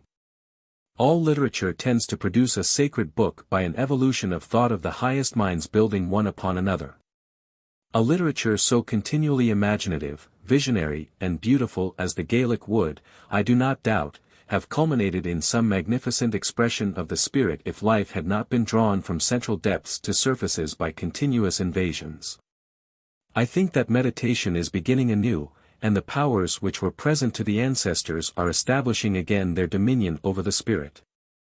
To some there come startling flashes of vision, and others feel a hand of power touching them thrust out from a hidden world. Whether they know it or not they are the servants of gods who speak or act through them and make them the messengers of their will. I have written down some of my own thoughts and experiences that others may be encouraged to believe that by imagination they can lay hold of truth. And as something must be written about the geography of the spirit by way of guidance to those who rise within themselves in meditation, I will try briefly to reconstruct the Celtic vision of heaven and earth as I believe it was known to the Druids and bardic seers. Let no one who requires authority read what I have written, for I will give none. If the spirit of the reader does not bear witness to truth he will not be convinced, even though a Whitley Stokes rose up to verify the written word. Let it be accepted by others as a romantic invention or attribution of divine powers to certain names to make more coherent the confusion of Celtic myth. Celtic Cosmogony. In the beginning was the boundless lyre, an infinite depth, an invisible divinity, neither dark nor light, in whom were all things past and to be. There at the close of a divine day, time being ended, and the nuts of knowledge harvested, the gods partake of the feast of age and drink from a secret fountain. There being there is neither life nor death nor sleep nor dream, but all are wondrously wrought together. They lie in the bosom of lyre, cradled in the same peace, those who hereafter shall meet in love or war in hate. The great Father and the Mother of the gods mingle together and heaven and earth are lost, being one in the infinite lyre. Of lyre but little may be affirmed, and nothing can be revealed. In trance alone the seer might divine beyond his ultimate vision this being. It is a breath with many voices which cannot speak in one tone, but utters itself through multitudes. It is beyond the gods, and if they were to reveal it, it could only be through their own departure and a return to the primeval silences. But in this is the root of existence from which springs the sacred hazel whose branches are the gods, and as the mystic night trembles into dawn, its leaves and its blossoms and its starry fruit burgeon simultaneously and are shed over the waters of space. An image of futurity has arisen in the divine imagination, and Sinan, who is also Dana, the great mother and spirit of nature, grows thirsty to receive its imprint on her bosom, and to bear again her offspring of stars and starry beings. Then the first fountain is opened and 7 streams issue like 7 fiery whirlwinds, and Sinan is carried away and mingled with the torrent, and when the force of the torrent is broken, Sinan also meets death. What other names Conla's well and the sacred hazel have in Celtic tradition may be discovered later, but here, without reference to names, which only bewilder until their significance is made known. It is better to explain with less of symbol this Celtic cosmogenesis. We have first of all lyre, an infinite being, neither spirit nor energy nor substance, but rather the spiritual form of these, in which all the divine powers, raised above themselves, exist in a mystic union or trance. This is the night of the gods from which Manannán first awakens, the most spiritual divinity known to the ancient Gael, being the Gaelic equivalent of that spirit which breathed on the face of the waters. He is the root of existence from which springs the sacred hazel, the symbol of life ramifying everywhere, and the forms of this life are conceived first by Manannán, the divine imagination. It throws itself into 7 forms or divinities, the branches of the hazel. And these again break out endlessly into leaves and blossoms and fruit, into myriads of divine beings, the archetypes and ancestral begetters of those spirits who are the children of lyre. All these are first in the divine darkness and are unrevealed, and Manannán is still the unuttered word, and is in that state the Chaldaic oracle of Proclus saith of the divine mind, it had not yet gone forth, but abode in the paternal depth. And in the adytum of God-nourished silence. But Manannán, while one in essence with the paternal lyre, is yet, as the divine imagination, a separate being to whom, thus brooding, lyre seems apart, or covered over with a veil, and this aspect of lyre. A mirage which begins to cover over true being, is Dana, the Hibernian mother of the gods, or Sinan in the antique Shenkis, deity first viewed externally, and therefore seeming to partake of the nature of substance, and as the primal form of matter, the spirit of nature. Manannán alone of all the gods exists in the inner side of this spirit, and therefore it is called his mantle, which, flung over man or god, wraps them from the gaze of embodied beings. His mantle, the Fade Fia, has many equivalents in other mythologies. It is the ether within which Zeus runs invisibly, and the akasa through which Brahm sings his eternal utterance of joy. The mantle of Manannán, the ether, the akasa, were all associated with sound as a creative power, for to the mystic imagination of the past the world was upsung into being. And what other thought inspired the apostle who wrote, "In the beginning was the Word"? Out of the divine darkness Manannán has arisen, a brooding twilight before dawn, in which the cloud images of the gods are thronging. But there is still in lyre an immense deep of being, an emotional life too vast, too spiritual, too remote to speak of, for the words we use today cannot tell its story. It is the love yet unbreathed, and yet not love, but rather a hidden unutterable tenderness, or joy, or the potency of these, which awakens as the image of the divine imagination is reflected in the being of the mother. And then it rushes forth to embrace it. The fountain beneath the hazel has broken. Creation is astir. The many are proceeding from the one. An energy or love or eternal desire has gone forth which seeks through a myriad forms of illusion for the infinite being it has left. It is Angus the young, an eternal joy becoming love, a love changing into desire, and leading on to earthly passion and forgetfulness of its own divinity. The eternal joy becomes love when it has first merged itself in form and images of a divine beauty dance before it and lure it afar. This is the first manifested world, the Ternanoge or world of immortal youth. The love is changed into desire as it is drawn deeper into nature, and this desire builds up the midworld or world of the waters. And, lastly, as it lays hold of the earthly symbol of its desire it becomes on earth that passion which is spiritual death. In another sense Angus may be described as the passing into activity of a power latent in Lyre, working through the divine imagination, impressing its ideations on nature in its spiritual state, and thereby causing its myriad transformations. It is the fountain in which every energy has its birth, from the power which lays the foundations of the world, down through love and every form of desire to chemical affinity, just as Manannan is the root of all conscious life. From the imperial being of the gods down to the consciousness in the ant or amoeba. So is Dana also the basis of every material form from the imperishable body of the immortals to the transitory husk of the gnat. As this divinity emerges from its primordial state of ecstatic tenderness or joy in Lyre, its divided rays, incarnate in form, enter upon a threefold life of spiritual love, of desire, and the dark shadow of love. And these three states have for themselves three worlds into which they have transformed the primal nature of Dana, a world of immortal youth, a mid-world where everything changes with desire, and which is called from its fluctuations the world of the waters, and lastly, the earth world where matter has assumed that solid form when it appears inanimate or dead. The force of the fountain which whirled Sinan away has been spent and Sinan has met death. The conception of Angus as an all-pervading divinity who first connects being with non-being seems removed by many eons of thought from that beautiful golden-haired youth who plays on the timpan surrounded by singing birds. But the golden-haired Angus of the bards has a relation to the earlier Eros, for in the mysteries of the Druids all the gods sent bright witnesses of their boundless being, who sat enthroned in the palaces of the Sidhi, and pointed the way to the land of promise to the man who dared become more than man. But what in reality is Angus and what is Dana, and how can they be made real to us? They will not be gained by much reading of the legendary tales, for they are already with us. A child sits on the grass and the sunlight falls about it. It is lulled by the soft color. It grows dreamy, a dreaminess filled with a vague excitement. It feels a pleasure, a keen magnetic joy at the touch of earth, or it lays its head in a silent tenderness nigh a mother or sister, its mood impelling it to grow nearer to something it loves.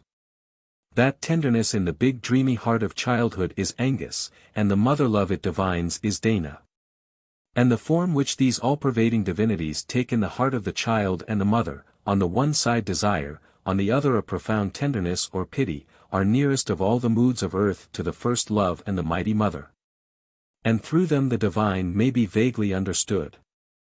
If the desire remains pure, through innocence, or by reason of wisdom, it becomes in the grown being a constant preoccupation with spiritual things, or in words I have quoted before where it is better said, the inexpressible yearning of the inner man to go out into the infinite. Of Dana, the Hibernian mother of the gods, I have already said she is the first spiritual form of matter, and therefore beauty. As every being emerges out of her womb clothed with form, she is the mighty mother, and as mother of all she is that divine compassion which exists beyond and is the final arbiter of the justice of the gods. Her heart will be in ours when ours forgive. The Celtic Imagination. Other names might be used in this Celtic cosmogenesis, and the Dagda stand for Lyre, Bowen for Dana, Fintan for Manannan, and others again might be interchangeable with these. Even as the generations follow one another in time, each looking upon the same unchanging nature as the ancestors but naming it by other names, so in antiquity races were invaded by others who came with a cosmogony the same in all essentials, but for differences of language and name, as that of the people invaded. After centuries there comes a blending of cultures and a subsidence into legend, bringing about a bewildering mosaic of mythology.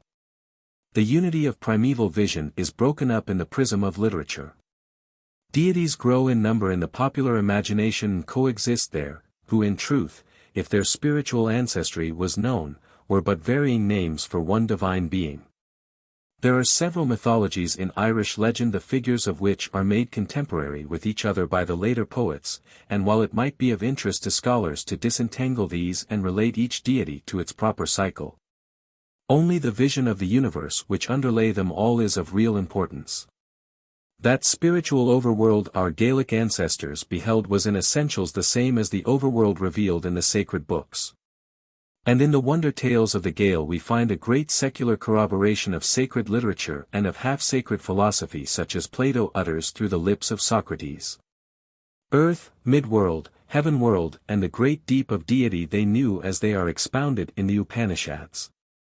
We can discern the same vision in the Apostle whose beginning of things was in the fullness of being, out of which arose the Christos or divine imagination, in which, as it went forth on its cyclic labors, life or the holy breath was born, or became in it, and these again shine and work in the darkness of earth. And when St. Paul speaks of a third heaven we divine, he had risen to the world of the Christos and was there initiated into mysteries of which it was not lawful to speak. In the sacred books there is a profounder life than there is in secular literature, where there is vision indeed, but in the sacred books there is the being. The mind in retrospect, meditation and aspiration needs guidance. And this spiritual architecture of earth-world, with mid-world, heaven-world and God-world rising above it, made my own vision so far as it went intelligible to me. For my disconnected glimpses of supernature seemed to find a place in that architecture of the heavens. In earlier pages I described my first visions of other planes, and the beings there, how some were shining and how others were a lordlier folk lit up from within as if a sun was hidden in the heart. And in my retrospective vision I find all I saw falling into two categories which I think correspond to the mid-world and world of immortal youth of the ancestors. My vision into the highest of these spheres was rare, and only once did consciousness for a moment follow vision and I seemed myself to be in the world I contemplated. At other times I was like one who cannot enter the gardens of a palace, but who gazes distantly through gates on their beauty, and sees people of a higher order than himself moving in a world enchanting to his eyes. I did see in some sphere interpenetrated with this beings in an ecstasy of radiance, color and sound, lovers who seemed enraptured with their happiness, as they tell an old story of lovers on the plains of Moy-Mell. And to me they seemed like some who had lived in earth in ancient days and who now were in the happy world. And I saw, without being able to explain to myself their relation to that exalted humanity, beings such as the ancient poets described, a divine folk who I think never were human but were those spoken of as the Siddhi. I did not see enough to enable me to speak with any certainty about their life, and I do not know that it would serve any useful purpose to detail visions which remain bewildering to myself. Into the lowest of these two spheres I saw with more frequency, but was able to understand but little of what I saw. I will tell one or two visions out of many. I was drawn to meditate beside a deep pool amid woods. It was a place charged with psychic life, and was regarded with some awe by the people who lived near. As I gazed into the dark waters, consciousness seemed to sink beneath them and I found myself in another world. It was more luminous than this, and I found one there who seemed like an elemental king. He was seated on a throne, and I saw that a lustrous air rose up as from a fountain beneath the seat and his breathing of it gave him power. The figure was of a brilliant blue and gold opalescence, and the breast, as with many of the higher beings, was shining, and a golden light seemed to pervade the whole body and to shine through its silvery blueness. The tribe he ruled were smaller than himself, and these I saw descending on the right of the throne, their shining dimmed to a kind of grayness, and each one as it came before the throne bent forward and pressed its lips upon the heart of the king. And in an instant at the touch it became flushed with life and it shot up plumed and radiant, and there was a continuous descent on one side of grey elementals and on the other side a continuous ascent of radiant figures. And I know not what it meant. And at another time I saw one of these lesser beings flying as a messenger out of the heart of one greater, and I saw a return to the heart and the vanishing of the lesser in the greater, and I know not what it meant. And at another time I was astonished, for I saw rising out of deep water 7 shining and silvery figures, and 3 on one side and 3 on another side and 1 beneath, they held uplifted hands on the hilt of a gigantic sword of quivering flame. And they waved that mighty sword in air and sank again beneath the waters. And after that 7 others rose up and they held a great spear, and it they pointed skywards and sank below. And after that arose 2 carrying a cauldron, and, when they had vanished, 1 solitary figure arose and it held in its hands a great and glittering stone. And why these beautiful beings should bring forth the 4 precious symbols of the Tuatha de Danann I do not know, for that mid-world, as Usheen travelling to Turnanoge saw, is full of strange and beautiful forms appearing and vanishing ever about the mystic adventurer, and there are to be seen many beings such as the bards told of, beings riding like Lyre or Manannan upon winged steeds, or surrounded like Angus Oge with many coloured birds, and why these images of beauty and mystery should be there I do not know. But they entered into the imagination of poets in the past and have entered into the imagination of others who are still living. I can only surmise that they were given the names of Manannan, Angus, Dana or Lyre because they were mouthpieces of the bodiless deities and perhaps sitting on high thrones represented these at the Druidic mysteries.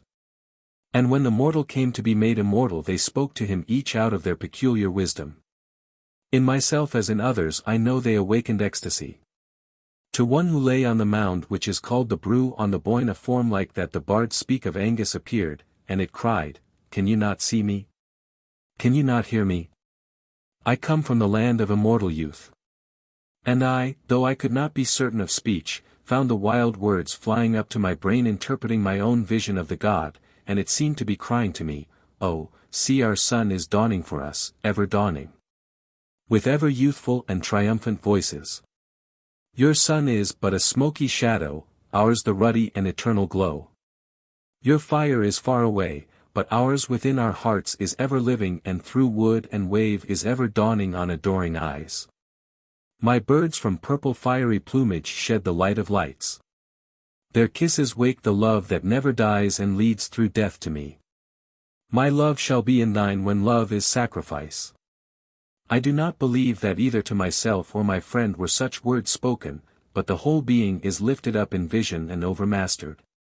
And the words that came flying upward in consciousness perhaps represent our sudden harmony with a life which is beyond ourselves, we in our words interpreting the life of the spirit.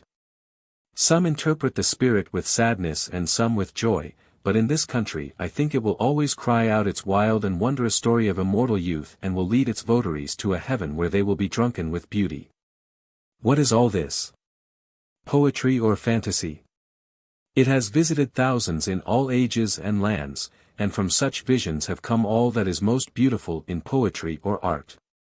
These forms inhabited Shelley's luminous cloudland, and they were the models in the Phidian heart, and they have been with artist, poet and musician since the beginning of the world. And they will be with us until we grow into their beauty and learn from them how to fulfill human destiny, accomplishing our labor which is to make this world into the likeness of the kingdom of light. Earth. I think of earth as the floor of a cathedral where altar and presence are everywhere. This reverence came to me as a boy listening to the voice of birds one colored evening in summer, when suddenly birds and trees and grass and tinted air and myself seemed but one mood or companionship. And I felt a certitude that the same spirit was in all. A little breaking of the barriers and being would mingle with being. Whitman writes of the earth that it is rude and incomprehensible at first. But I swear to you, he cries, that there are divine things well hidden. Yet they are not so concealed that the lover may not discover them, and to the lover nature reveals herself like a shy maiden who is slowly drawn to one who adores her at a distance, and who is first acknowledged by a lifting of the veil. A long-remembered glance, a glimmering smile, and at last comes speech and the mingling of life with life.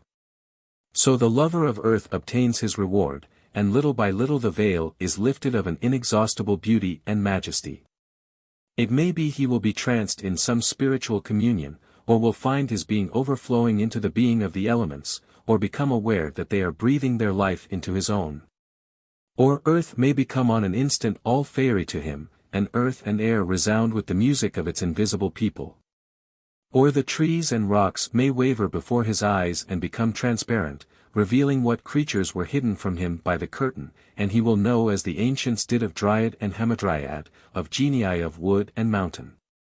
Or earth may suddenly blaze about him with supernatural light in some lonely spot amid the hills, and he will find he stands as the prophet in a place that is holy ground, and he may breathe the intoxicating exhalations as did the Sibyls of old. Or his love may hurry him away in dream to share in deeper mysteries, and he may see the palace chambers of nature where the wise ones dwell in secret, looking out over the nations, breathing power into this man's heart or that man's brain. On any who appear to their vision to wear the color of truth. So gradually the earth lover realizes the golden world is all about him in imperishable beauty, and he may pass from the vision to the profounder beauty of being, and know an eternal love is within and around him, pressing upon him and sustaining with infinite tenderness his body, his soul and his spirit. I have obscured the vision of that being by dilating too much on what was curious, but I desired to draw others to this meditation, if by reasoning it were possible to free the intellect from its own fetters, so that the imagination might go forth, as Blake says, in uncurbed glory. So I stayed the vision which might have been art, or the ecstasy which might have been poetry, and asked of them rather to lead me back to the ancestral fountain from which they issued. I think by this meditation we can renew for ourselves the magic and beauty of earth, and understand the meaning of things in the sacred books which had grown dim.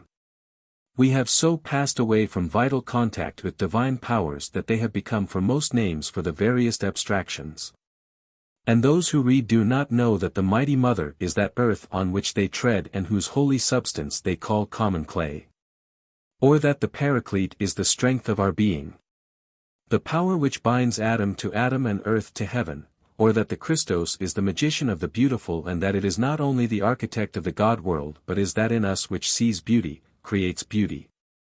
And it is verily wisdom in us and is our deepest self. Or that the Father is the fountain of substance and power and wisdom, and that we could not lift an eyelash but that we have our being in him. When we turn from books to living nature we begin to understand the ancient wisdom, and it is no longer an abstraction. For the Great Spirit whose home is in the vast becomes for us a moving glamour in the heavens, a dropping tenderness at twilight, a visionary light in the hills, a voice in the heart. The earth underfoot becomes sacred, and the air we breathe is like wine poured out for us by some heavenly cupbearer. As we grow intimate with earth we realize what sweet and august things await humanity when it goes back to that forgotten mother. Who would be ambitious, who would wish to fling a name like Caesar's in the air, if he saw what thrones and majesties awaited the heavenly adventurer? Who would hate if he could see beneath the husk of the body the spirit which is obscured and imprisoned there, and how it was brother to his own spirit and all were children of the king? Who would weary of nature or think it a solitude once the veil had been lifted for him, once he had seen that great glory?